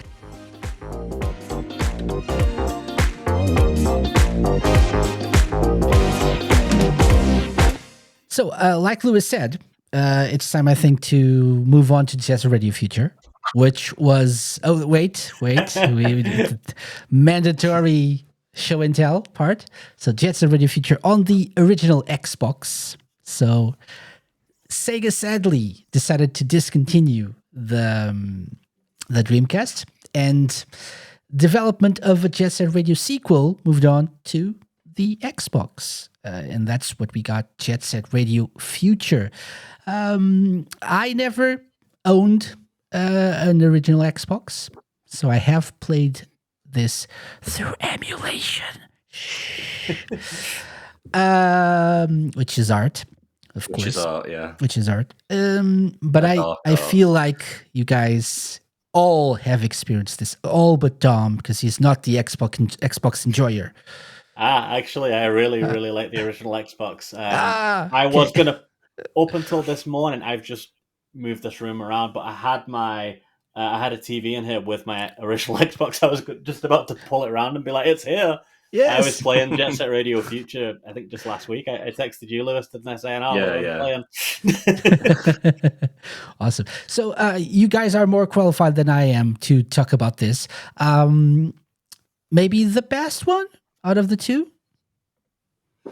Controversial, Definitely a lot better. It depends on what you're in it for. I would say that in recent years, so going back for the last 20, 25 years of this series, I think the first one was always my favorite up until I revisited Future a couple of years ago, and I kind of had a little bit of a I don't know, a reevaluation in that I think for what it sacrifices as far as the focus level structure and some of the vibrancy and all of that, I think the feel of the game and the flow, especially as you get familiar with how they want you to traverse the environments, I think makes it an incredibly rewarding game. So I maybe I do like it playing it a little more, but I probably hold it in about the same esteem as the original. I don't, yeah, just depends on the day, I guess. What about you guys? Yeah, Tom, sorry. Oh yeah, I was kind of going to echo what Brian was saying, that like I do think it took a hit, and the art style it's slightly less.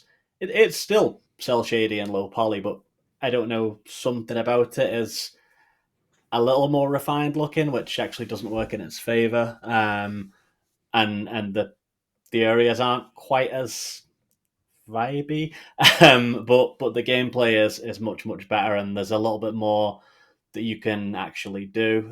So like the sections where the police turn up, you've got a little bit more power to kind of fight back. Not like in Bomber of Cyberpunk where you're doing like capoeira kicks and juggling them in the air, but you can knock them over and spray paint them and stuff. I probably agree with Brian. I do feel like if I was just in it to play a game for half hour, I'd be firing up Future because it's just easier to...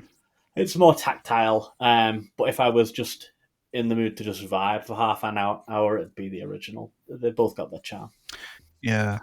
And Dom, as you just mentioned, and also evident through the footage you're showing us, I mean, I really like the additional agency you have to perform tricks and things, and you know, you don't really get that much to do in that in terms of those mechanics in the original. But in this one, like for example, if you stall a grind, you can just kind of flip or spin and get a little more momentum, and you're not kind of just stuck on the rail going really slow. In the original, those grinds are painful when you and then you end up falling like Yeah, that's true. That's true. But yeah, it just kind of feels, as you were saying, Dom, it just kind of feels really good to play, I think. And probably one of the biggest differences is how you actually tag things and do your graffiti, because you don't have like the analog sticks action, which could be a little bit cumbersome at times. So this time you just press the R button and that's it, right? And you tag things. Yeah, I do wonder with Jet Set Radio Future if they kind of looked at the original and kind of maybe looked at, I guess, favoring, prioritizing like enjoyability, like, avoiding frustration. Because, in the original, there are things I could point at that are frustrating, like the time limit. You need one more tag and you run out of time, and it's like straight back to retrying. Whereas this one, there's no time limit. You're kind of free to kind of roam around and get the tags. But then at the same time, the tags don't require. There's no tension to tagging. It's just you tag the wall and it appears. There's no little kind of quick time event thing that which was cool about the original. You're there like that kind of tension of trying to kind of complete the sequence while the cops are like running at you is like quite tense and exciting, whereas in this you just this one feels like the best, like to kind of cruise around. And from what I remember, it's just a remake of the first one. It's not like a sequel. It's like kind of reimagining, reimagining, I think, is like the a best way. futuristic reimagining. Yeah, I would still consider it a sequel. I mean, it doesn't really reuse the same environments. I mean, it has it has a lot of, it has some themes it replicates, like the bus station at Shibuya there. But for the most part, like there's some really wild courses that just have no equal in the original. That's true. I think it's kind of fun. And even really the characters, although they reappear, the main character is a different one this time. Yeah, your point of view character instead of is a Beat. yo-yo. Yo-yo, isn't it? Yeah. And they all don't know each other at the start in this one. Like Korn, who I think is Korn just Tap, but then there's a regional name difference. Yeah. Well, It was know each other. It was his Japanese name actually Yeah. originally, and then Yeah. I they thought named it him Tap was. for the Western versions. Yeah. Well, it was Cone, but Corn. It was whatever. It was. But yeah, so him and Gum know each other, and Robo's a new character. But then like when Beat turns up, Gum's like, "Oh, I hate that Beat," and obviously they're really good friends in the original, so they don't know each other there. Yeah, so that's why it doesn't really feel like a sequel, but more like a remake or reimagining of like Lewis said. But it is definitely a sequel in terms of like building up on the original Time. right? Yeah, and building up on the original as well in terms of gameplay and stuff. I am actually one of the few, I think, that prefers the more arcadey style gameplay, like the time limit and stuff. Having that time limit helps you focus a little bit more. It's easy to get a little bit lost and not really know what to do in Jet Set Radio Future. Well, I think you can say that for all more open worldy games, although this is not really an open world game, but it's more open worldy than the original.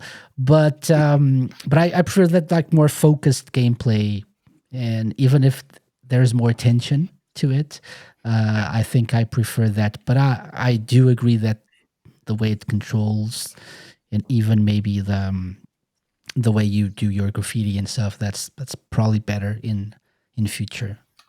I really like the music. I love the remixes and the new tunes they've added. They feel like just more of the the Jet Set Radio discography.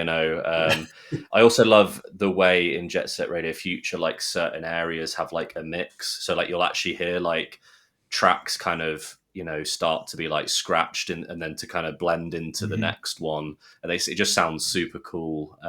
There's some songs by the Latch Brothers, who are like a duo. I think Mike D from Beastie Boys was in there. They're great tunes. And the thing about Jet Set Radio Future that's crazy to me is that this was it for what 20 years would it have been. So for people like me who like love Jet Set Radio and like wanted to see it expand and get bigger and like go to bigger heights, and see more games on modern systems that expand on the concept, this was it. Like this was to me, like like it was just the last it was like, this is what it could be, so I appreciated kind of the expanse of it, kind of building on the original concept. I wonder why we didn't. Yeah, I wonder why we didn't get more. Was it like, did it not sell well, or was it like the Gears of Warification of gaming? Like shortly after that, probably a mix of made everything grey and boring, and there's no room for fun. I suppose Japanese characters. They did re-release the original, so I suppose there's that. Like we did kind of get something. I was like 2012. That's interesting, though. Yeah, it was 13 years ago. Yeah, and that's interesting because for all the talk about how people really enjoyed Jet Set Radio Future, I had never played it before emulating it like 3 or 4 years ago. It's interesting how they choose to remake the original one. I guess it's easier to port the Dreamcast version. It's a smaller game. It's a simpler game, maybe. But I've always found it interesting that they never really did the same for Future. Yeah, like, could have even done like the the Xbox backwards compatibility, maybe licensing. But it is, isn't it? Yeah. It is backwards compatible on Xbox. I think so. No, isn't it? It isn't. No, I wish it was. Oh, sure.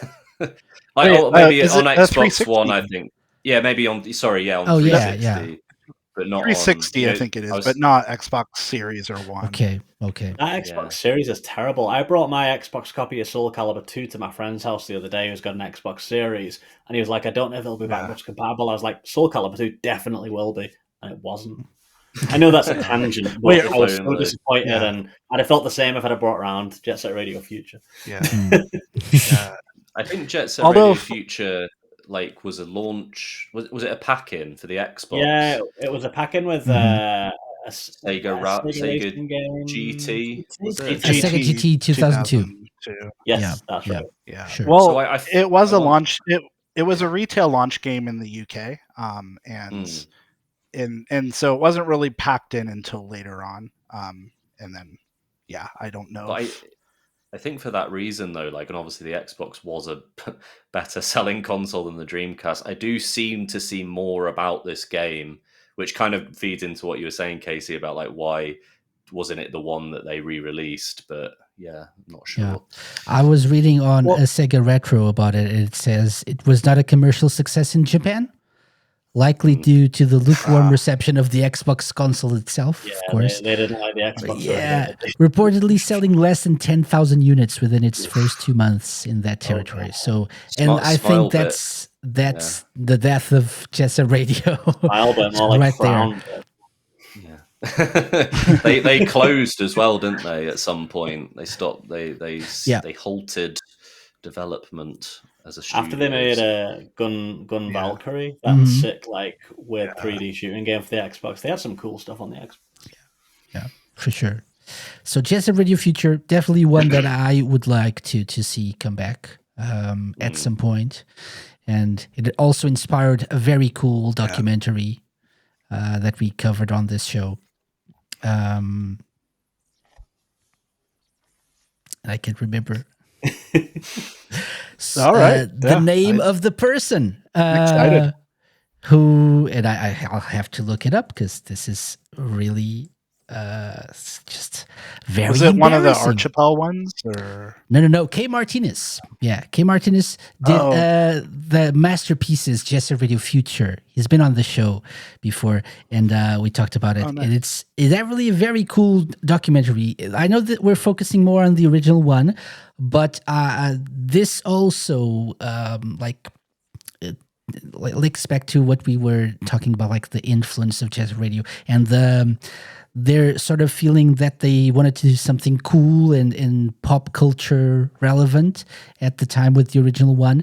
So Kay actually talks about the music scene in Japan and what they went for, what they were going for with this Xbox remake of sorts, the sequel. And it's very, very interesting. So you should definitely check it out. I'll also link this to I have to remember all of these links.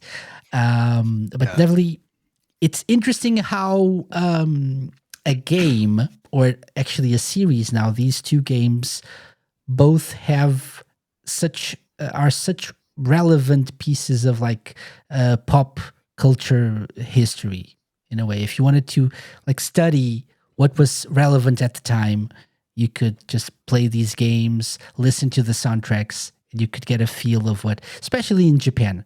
But not only, but especially in Japan, what was relevant back then. Yeah, anything else we want to talk about before we move on from Jet Set Radio Future to other things? I don't think Jet Set Radio, the original, sold as well as maybe the kind of influence and culture surrounding it nowadays would have you believe. It was in the top 30 in the UK. I think it was the 28th bestseller. USA the 22nd. Didn't make the top 50 in Japan. Mm-hmm. But I think it kind of reminds me a bit. You know, when you get those films where they come out and maybe they kind of flew under the radar, and then over time people kind of find them and you know. Something like TV shows like Twin Peaks, where maybe they weren't Cult successful. classics. Cult classics. Yeah. Definitely. For sure. I think that's because it was kind of ahead of its time, very experimental. So probably a lot of people, just thinking about my dad. My dad was just like, this doesn't look like the kind of thing I want to play. I want to play very cool, serious games like Blue Stinger. I want to play this cartoony stuff. And he probably would have liked it if he played it. So there might have been a bit of that. Whereas now there's significant removal from it that people can look back and go, oh, actually that was pretty cool. Yeah. I wonder if people got put off by the cover art. as I'm thinking about, I didn't, but I don't know if people just My like dad by did. looking at the cover art. Do you know what the game is about? I mean, there's graffiti. There are like roller skates.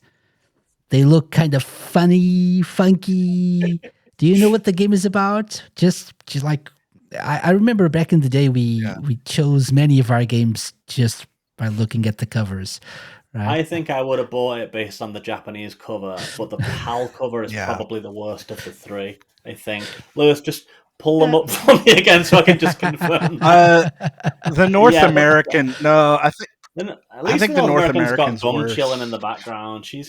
No, This the is- European one also has gum on the left side, I think.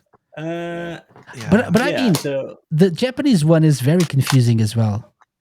Oh no! Oh yeah, no, gum's not on there, no, it's not gum. It's Professor K. Oh, I was thinking of another one. There's another. I think there's a variant of that one. But I feel like the PAL version looks like sort of clip art or something. Like the background's just plain. There's no design to the background. Oh, that's true. Yeah. Whereas, like, at least the American one's got that cool purpley design. I actually think this is the best cover, but the best cover is the Game Boy Advance version because it doesn't say grind, it says Jet Set, which is like the proper one. I just like the kind of the purple and like the kind of dynamic pose of it. It looks really good. I really like it. I agree. It's got the Jet Set Radio like icon thing in that purple background. The graphic design on that is very strong.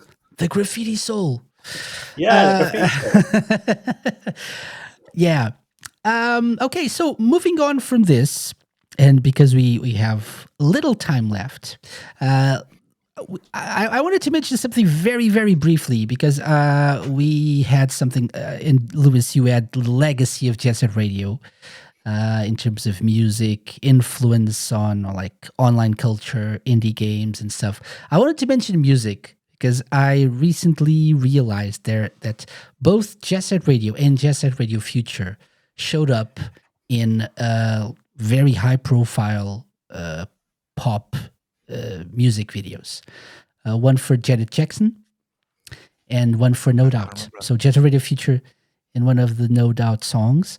And I found it very interesting. I mean, I think No Doubt definitely wanted to include Jet Set Radio Future. I don't know why, but know the story behind it. Janet Jackson, I think, is more of like a showcase of the Dreamcast because it's got Shenmue and Space Channel 5 and Samba de Amigo. So definitely less intentional, I feel, in terms of Jet Set Radio appearing on that music video. Is this something you guys were familiar with? Probably, right? No, not me. New to me, yeah. Oh, really? So Janet Jackson had like a Dreamcast themed music video. Yeah. And I guess Gwen Stefani in the early 2000s looked like she could have been in Jet Set Radio. Like when she was in No Doubt, she looked pretty cool. So I mean, I guess that makes sense.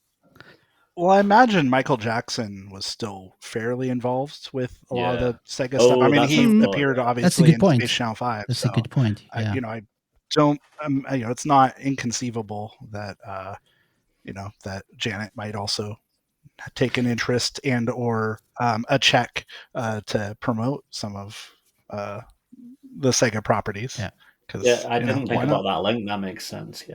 Yeah. There's one of our 30 seconds of Sega Education short videos going up soon, probably when you're listening to this episode, which actually mentions this. So it's Janet Jackson's It Doesn't Really Matter, or It Doesn't Really Matter from 2000. This is a very brief video. I'll show it off better. And No Doubt's Hella Good also shows off Jet Set Radio Future several times.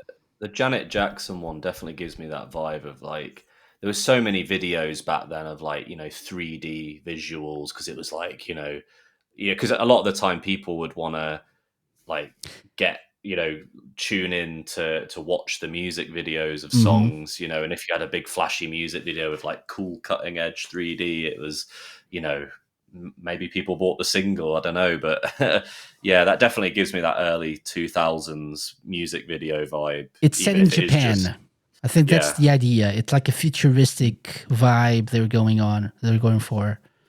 So I think that's No doubt why. just did it because they're cool, I guess.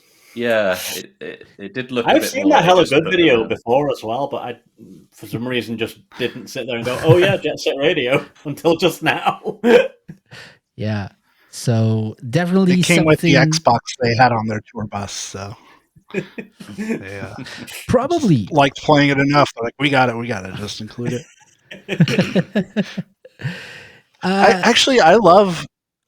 Sorry, before sure. we move on away from Jet Set Radio, but I love the idea that the aesthetics and music and just that whole thing can kind of appeal to people on different levels beyond just like as a video game, because you could easily see it capturing the attention of people. Just, might see it in other forms of media, if it was like a cartoon or if it was a comic or something else, or just like playing in the background. There's something very evocative of the vibrancy of the game that is really, I don't know, it's really easy to just kind of do a double take and be like, oh, what is that? That looks really appealing. I want to know more. And so, yeah, I'd be curious if Sega would have had more success by approaching the series from other angles, in addition to just the two video game or the two mainline video games that we have received so far. But maybe there's opportunities to do that with the remake and the next installment, but we'll see. Anime tie-in would have been the one. Like Power Stone got its own anime. There was an attempt for that, like recent, I think. I saw somebody on YouTube Ish. put like a pitch of like, this is our pitch Yeah, for it was a a Jet Set Radio. fan-made pitch. It was really good. cool though. I don't think it was. It was fan made, but it wasn't it by the creator of something relevant, something pop culture relevant. Wasn't it? Well, like, we're talking about Jet Set Radio, so we're not pop culture relevant. Yeah, exactly. It was the creator of like an sort of like a Western animation series that was popular. Was it Phineas and Ferb? I can't remember. I'll try to find it. But they pitched a very cool approach to like a Jet Set Radio animation series to Sega, which never really got an answer, or at least they shut it down, I think. But that would have been cool. Yeah. They posted it on Twitter. We actually talked about this on this very show, I think last year. So I'll try to find it. But that would have been cool, right?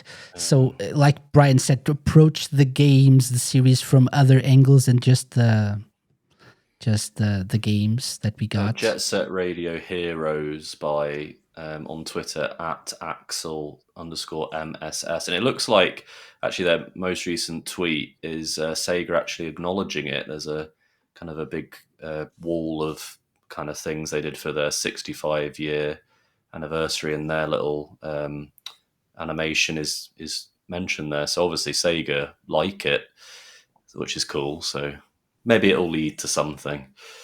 I don't know if that is what I was talking about. Oh, I think it's something else. Jet Set Heroes is definitely, now you said that name, that's definitely the one I was thinking about. So I don't know if there was a failed dude also made one for the Wii as well. Was it like Jet Set Radio Evo?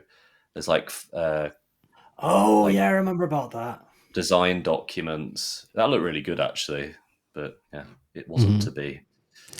So whoever it was pitched an animated series to Sega, and they even posted like the script for the pilot episode and everything, with like dialogues and like the little vignettes, so you can see everything they were thinking about, and it all looked really, really cool. But Sega didn't approve it. I'll try to find it eventually. Well, Sega needs to take some of that Like a Dragon money and start putting out some quality Jet Set Radio anime, because I'd like to see that. Yeah, for sure. I speak for the old heads. Shakira Presley is the name of the person. Okay. And yeah, so this was 2021. A while ago, I tried to get a Jet Set Radio animated series created, but sadly, no one wanted to make it. I worked with some talented artists on the pitch, and we have this thread. Is it still active? No, it's not. Of course not. It got deleted eventually. But they actually mentioned, they showed off. Oh, no, wait. Here are designs. I'm going to share this here. There we go. So we have like beats. Oh yeah, this is a little and bit more gun. like sort of Saturday morning cartoony than the one I was looking Yeah. at, but it still looks really cool. And it's The noise tanks. Yeah, Right? Love it. Love shockers. yeah, I like this. The poison jam. Right. Poison Jam. P.S. I wanted little Nas X for Garam and wanted the musical talents from the game like Hideki Naganuma involved. Yeah. I think... So Lil Nas X like voicing Garam, or like just Garam's going to be visibly based on him? Or Probably. I guess we don't know. Yeah. But either I way, don't know. that's cool. Yeah. Garam singing Old Town Road, let's go. There we go. Here's the draft for the pilot episode. Chapter 1, the GGs. And it describes everything.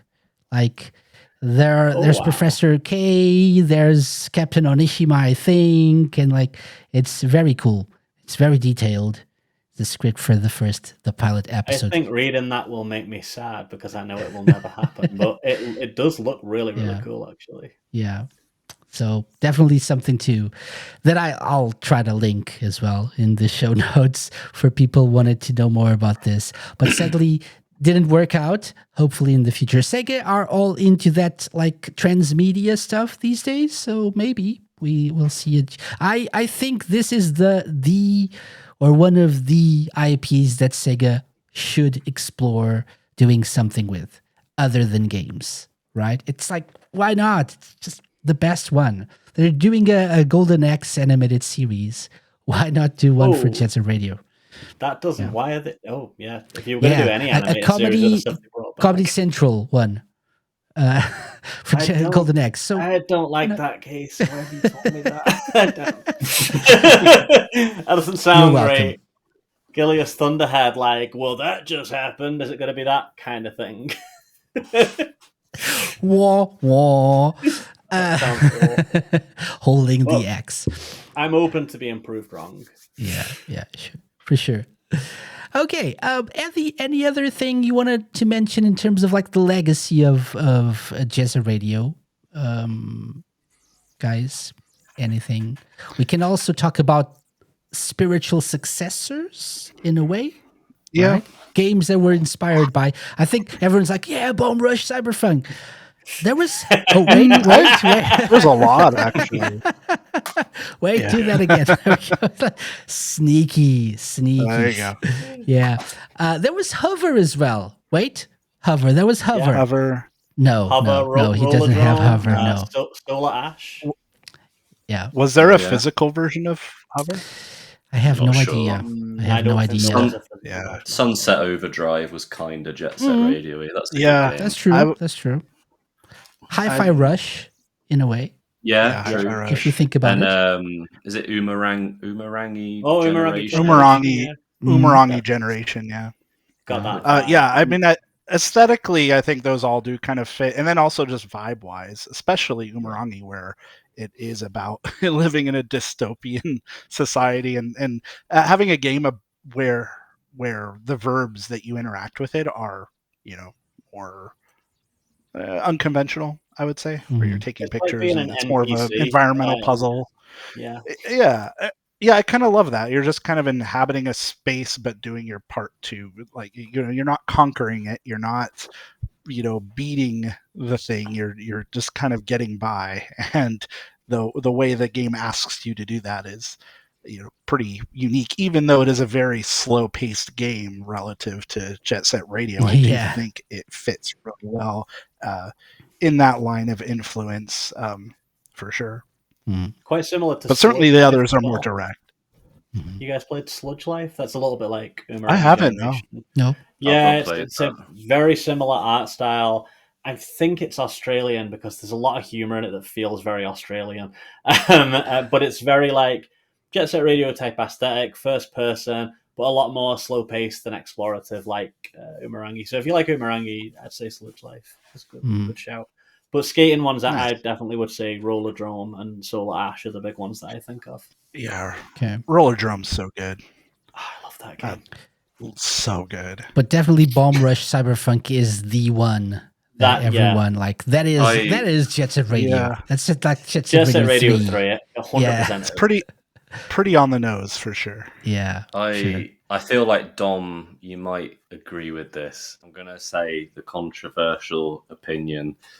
Bomb Rush Cyberpunk is the best Jet Set Radio game. Yes, I agree with you. Yes. Not controversial at all, I think. Yeah. Not to me. That thing I was saying about how Jet Set Radio Future was like the last thing we saw of Jet Set Radio, and I was thinking like, well, how could you expand it and make it even bigger? I think this is like, I played it and I was like, this is what I wanted. Like it's the only thing that it needs is more Hideki Naganuma music. Unfortunately, there's only like 2-3 tracks. I really like the Bomb Rush soundtrack though. Like some of the like electro funk stuff and the K-pop stuff. It's a little bit more broad and diverse, so not quite as purely Jet Set Radio sounding. But obviously, you got the Naganuma in there. But yeah, it's an amazing game. I think it's also more modern, right? In that sense. Exactly. In terms of like the soundtrack as well. Stuff. No, but I mean the soundtrack. Well, the music, the broader scope is also more like it's a modern take on Jet Set Radio on the soundtrack, at least. Definitely. Yeah. I think that it improves the things that let Future down. For example, like not let down, but like the things that I think could have been that they took away, like the way you do graffiti is back, like you actually do like a quick time event, but it's more intuitive than the way it was in the original game. So it kind of gets it right, I think. And what else is the other thing in Future? I think the art style kind of finds somewhere between the two, where it's kind of more less kind of stylized, kind of like the characters look a little bit more real, like height wise and build wise, but like they're not as cartoony, but then it also has the more colorful look to it, if that makes sense. So yeah it's a blend of styles, definitely somewhere between Jet Set Radio and Jet Set Radio Future, definitely. And I think I prefer the original in terms of like visuals. I prefer the original, but I would settle for this in a new Jet Set Radio, whatever game they're working on. I would settle for like this mixture of the two genres. Fine by me. Yeah, I don't know when we're going to get into talking about that. Oh, sorry, I didn't mean to cut you off then, Brian. I have like a good full second of lag, and I think it's only getting worse as my connection is deteriorating. So I apologize for all the crosstalk. It's pretty horrible. No, it's good. You're fine. I think I'm lagging too. I mean, my point was so banal as well. I was only going to say that I don't like the look of the art style and the new Jet Set Radio game that Sega are doing. Jury's out for the final build, and I will obviously play it. But I was hoping for something more like what Bomb Rush Cyberpunk looks like. Because if you look at the characters on that, like my favorite character in that is Vinyl, and she just looks so cool. Like she could have been in the original Jet Set Radio with the way she looks, with the little yellow jumpsuit thing and the blue hair, so over the top. Look, just I love it so much. I wonder if on some level maybe Bomb Rush Cyberpunk kind of nails the aesthetic, or at least continues it as we had known it before. So maybe that takes the pressure off of Sega to have to replicate or regurgitate it again. It's like, they already did it. Like maybe we do lean into a new direction with this. But the other thing I really liked about Bomb Rush was just the more granular trick system and how it made that really part of the gameplay in a way that it really wasn't to the same degree in either of the Jet Set Radio games. And I think it worked really well, the way you string together combos and get speed boosts off of corners, and you can change your vehicle of your mode of transportation. That's so true. to speak. That's something more like completely or something. Yeah. Yeah. Unfortunately, I think for me, I mean, I loved the game at the time, and I remember really enjoying it, and a lot of those things about it that you all mentioned. But that, since it came out, what was that? 2 years ago, 3 years ago? I don't really remember a whole lot about like some of the specific stuff. I don't think it stuck with me. I mean, part of that is just because I'm old now and my brain's all, whatever. But I just don't think it's really stuck with me in a similar way. And maybe in the ways that it has, it's kind of retreaded enough common ground that Jet Set Radio and Jet Set Radio Future already had solidified that there's kind of diminishing returns at this point for some of that. I don't know. I mean, it's not to speak ill of Bomb Rush. I think it's a fantastic game and I really enjoy it. But there's just something about it that doesn't quite stick the third time in the same way. I agree. And I think I don't know what it is. All of that. I think it's all of that, at least for me. It's a combination of getting older, for sure. It's a combination of when I played it to completion. I did it before playing a host of other games that came out almost at the same time, and I had to. I remember being short on time and thinking, "Oh, I really need to play through this entire game, and then I need to move on to other things that were out that time and that we were covering on this show, I think." But if you're one of those people who like dedicated time to this and replayed it and stuff, I think it's as memorable, if not more, in terms of story, than Jet Set Radio. I think, which was not the case. Oh, the story is great. Yeah, yeah. I remember the narrative being kind of batshit. Sorry, I guess we can't swear on this. yeah. Anyway, I mean, I just remember. I mean, from the get-go, right, where your character is decapitated at the outset and becomes red or whatever. It's like, okay, they were clearly taking some swings on this, and so in its own way, it did take a lot of risks and do something new, and I really enjoyed that. Like that is one of the things I did appreciate. The characters are more than just sort of dancing avatars that go, you know what I mean? They actually like talk and like the like you say, this plot is but like it's actually quite clever. Like it's like the guy gets his head cut off, but then his head is replaced with like someone else's head, and it's like he's trying to find his head. But then it's like, well, whose head is this person? And he's learning all this stuff about the guy's head, and it's really like quite clever in, like you say, like the weirdest way. But it reminded me of Ghost in the Shell, the way it like interrogates identity, or a Philip K. Dick novel. Maybe I'm giving it too much gravitas for a little, It had those really cool sequences that were like dreamy, kind of. Where you're kind of running and jumping in kind of like this weird, like abstract world. Like they're really cool. Yeah. Yeah. I think there was a missed opportunity here. They should have licensed that song, "Where's Your Head At?" Yeah. Is it Basement Jazz? Basement Jazz. It really would, yeah.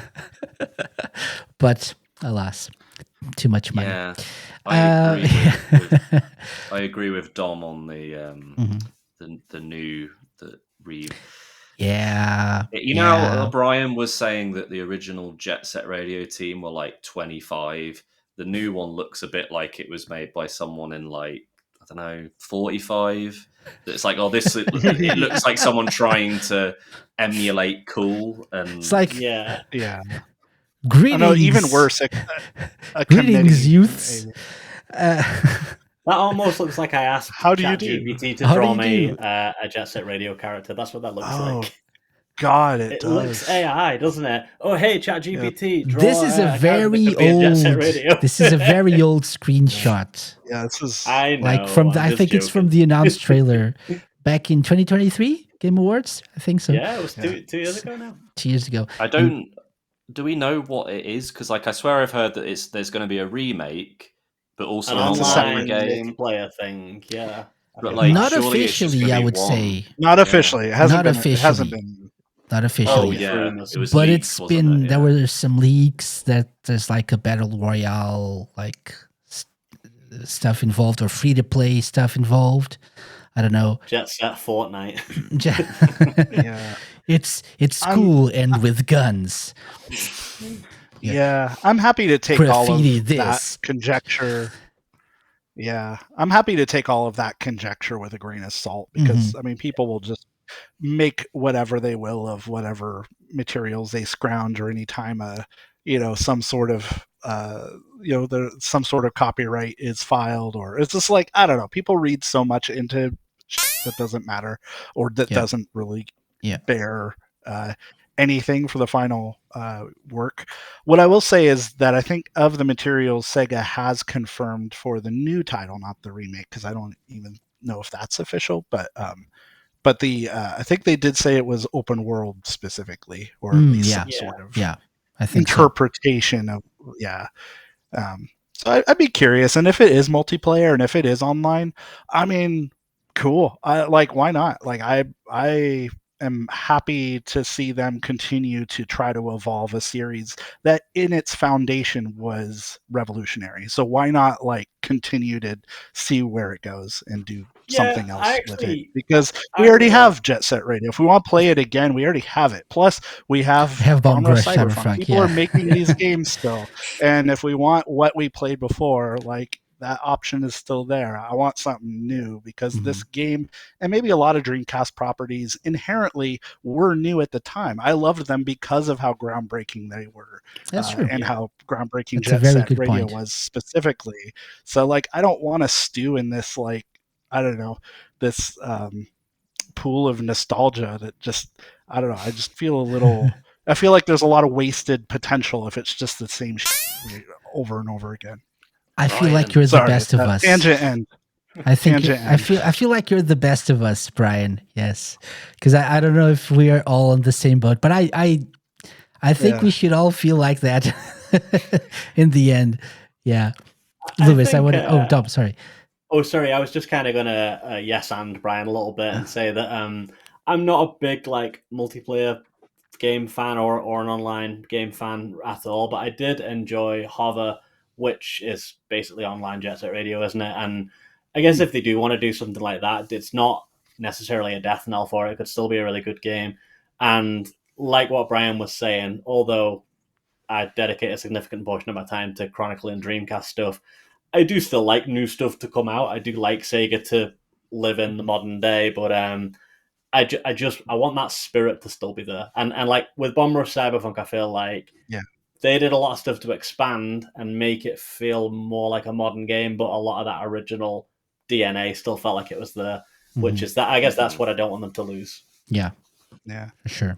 And I wonder if that's why something like Umurangi Generation like did resonate with me, because it was so unlike a lot of games I had played. Like, I don't know. As long as it was brand new. As long as we have them skates, I'm okay. Nice. Them skates. There we go. They're going all in for a company who hasn't said anything since the like officially since that announcement in 2003 or 2023. Sorry, they're going all in this. I know year. it was a while ago. That was a while ago. It feels like 2003, but they've been going all out in terms of like partnerships and like sponsoring events and stuff, like competitions and stuff. So it probably means we're gonna get something soon. I feel like maybe for the anniversary. I don't know. That'd be a sensible time to do it, wouldn't it? Yeah. Do you feel like they're just gonna kind of stealth drop it and be like, "Whoa, here it is," or do you think they're just gonna tease it out over a long period of time? Because they do seem to be getting things out relatively quickly. Like that Shinobi game got confirmed, I guess, start of this year, and it's coming out in a month or two, right? I mean, it was announced at the same time as Jet Set Radio. Oh yeah. But I So mean, it was part of that. So I feel like they're doing the same thing for every single one of these games. They're probably gonna like properly announce it, like Jet Set Radio or whatever, Jet Set Radio World or whatever it is they're calling it, coming out 2026. And then like later in the year, maybe Game Awards or something, you'll get a proper release date. And then, so I don't know. I'm just speculating here, but I think they will actually give it a little time between announcing and releasing the game to build up the hype and stuff. They're not taking this lightly. I can feel it. This is big for them. Whether the games are good or not, I know I like 99.9%. I'm 99.9% sure that Shinobi is going to be a good game. Yeah, it looks amazing. That's how much I trust. It looks great. Lizard Cube. That's how much I trust those guys. So yeah, and it looks really good. And I had this feeling ever since they announced the games. I hope the same for Jet Set Radio, whatever it is.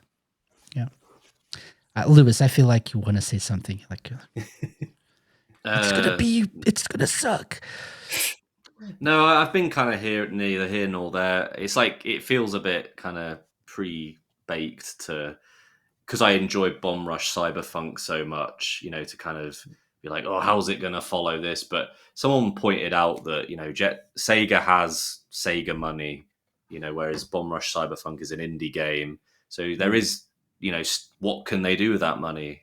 What can they potentially develop that's like what Brian was saying? It's like taking it somewhere completely different. And like he says, Brian always seems to manage to get me to see sense in these conversations. So like he's saying, we always have Bomb Rush Cyberpunk, Future, and the original if we want to do the original kind of gameplay.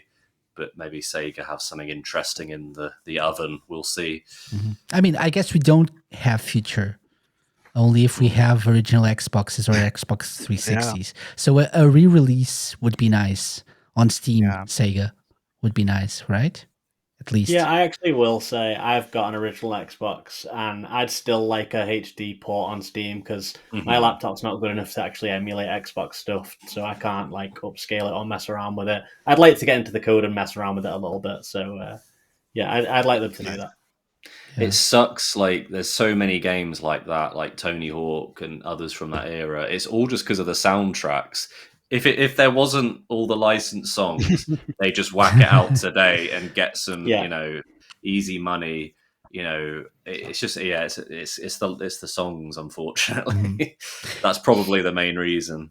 And speaking of that, final point to wrap things up, while we're talking about the future Jet Set Radio game. What do you think should be done in that regard with this new game? Should they bring back, should they remix certain songs from the original games? Should they take the Bomb Rush approach and make it more of a more contemporary take on whatever is cool these days? What do you guys think? Sorry, go ahead. Oh yeah, I'm of the mind of Porque no los dos. You do a little bit of all of that because it's going to be a big soundtrack, and I think there's plenty of opportunity to bring back in Naganuma and David Jakes and Richard Jakes, yeah. Richard Jakes, yeah, jeez. And so I was thinking of what David Soul. What's his name? Probably. I don't know if it's anyway. I think it's the Avid Soul. The Avid Soul, yeah. Anyway, it would be kind of cool to see if they are willing to contribute new tracks to it, or have other newer or other DJs remix some of the classic ones. But for the most part, I think it's a great opportunity to showcase the talent that has grown in the interim. Even with Bomb Rush, right? You have Too Mellow and a lot of other artists who were directly influenced by some of the Jet Set Radio soundtracks of the past, but are kind of building on them in really interesting ways. And I think there's just so much talent out there that you might as well cast a wide net to include as much of it as you can. You need a lot of Hideki Naganuma though, because if you listen to his tracks on Bum Rush, he's still got it. They sound like they could have been put on any of the old Jet Set Radio games.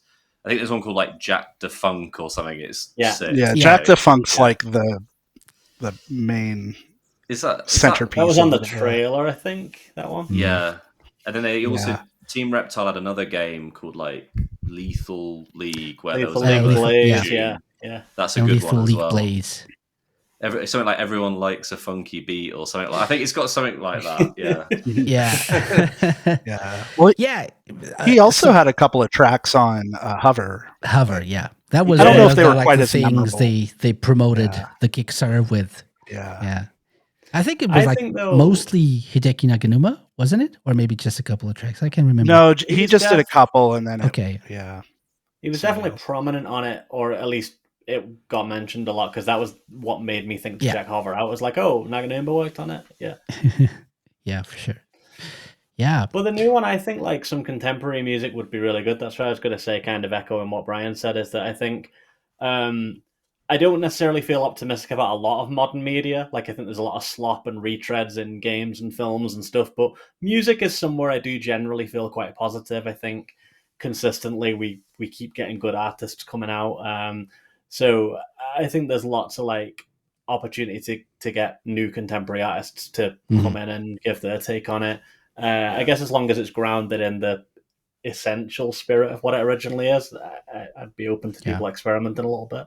There's a lot of like new artists doing the Y2K aesthetic. I mean, look at Charlie XCX's like recent like big album. Yeah. Like even the cover looks like it's from the early 2000s. That like like really horrible green, you know. Yeah.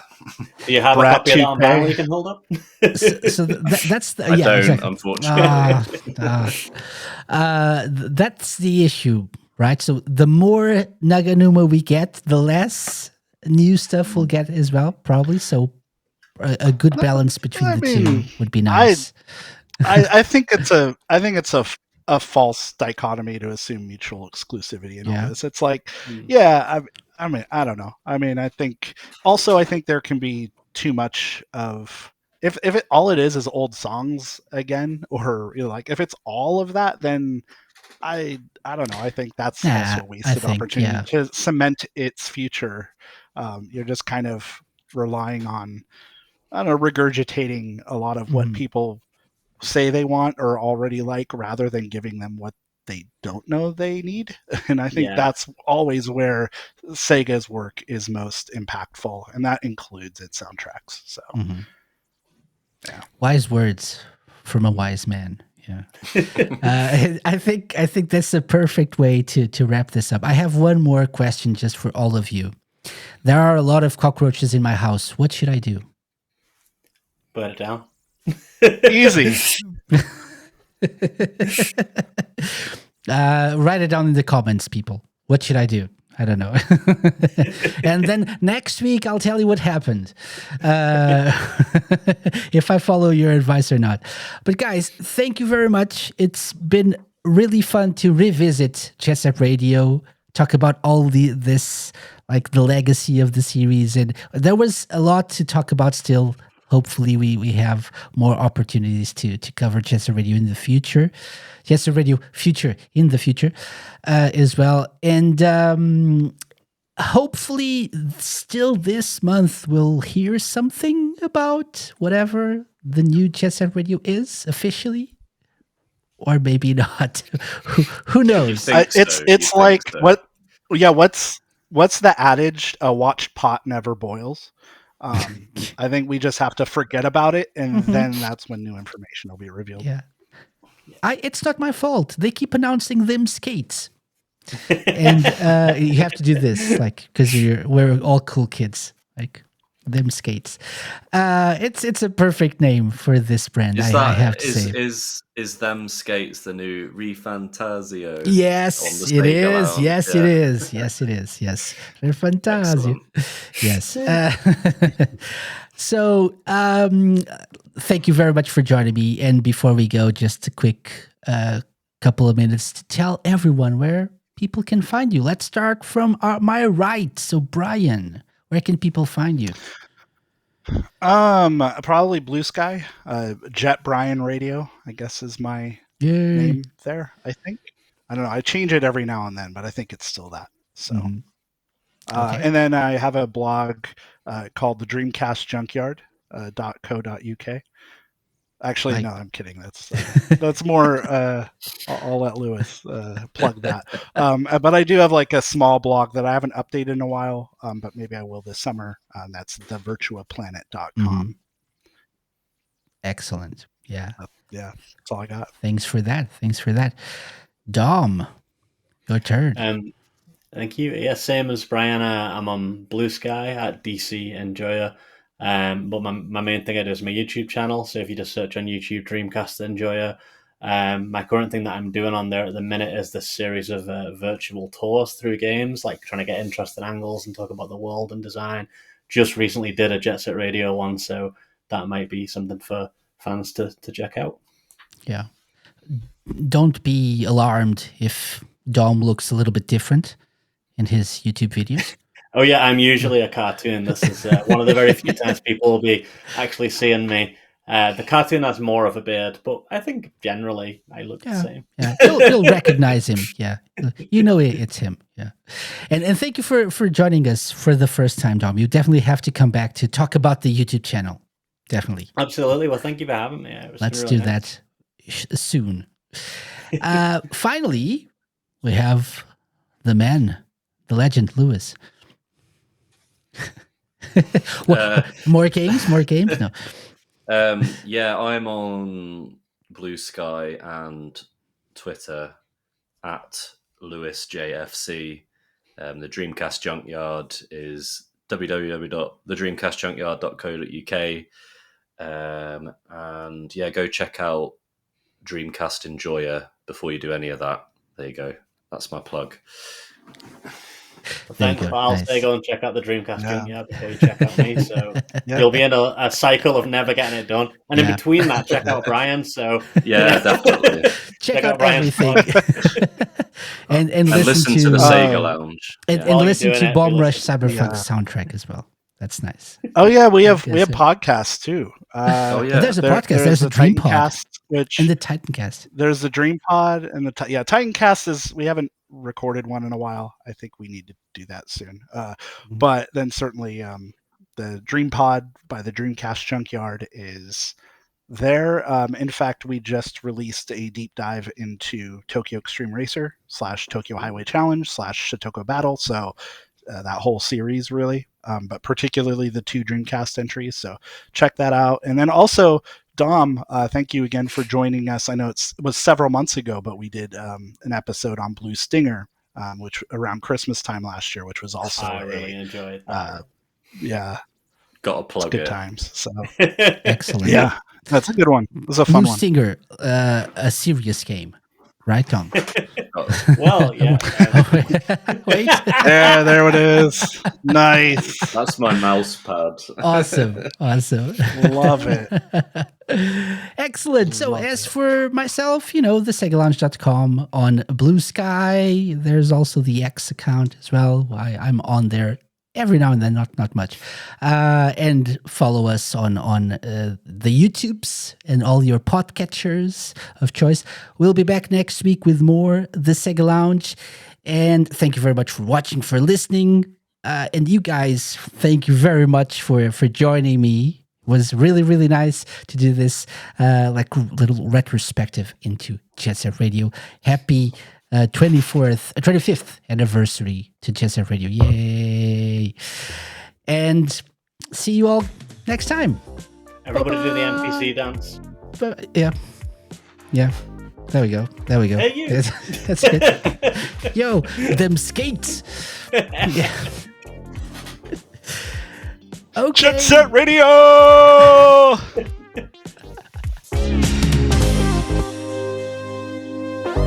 The Sega Lounge, hosted by me, KC, a Mixout Productions podcast and part of Radio Sega's network of live shows and podcasts. Theme song and incidental music by OSC.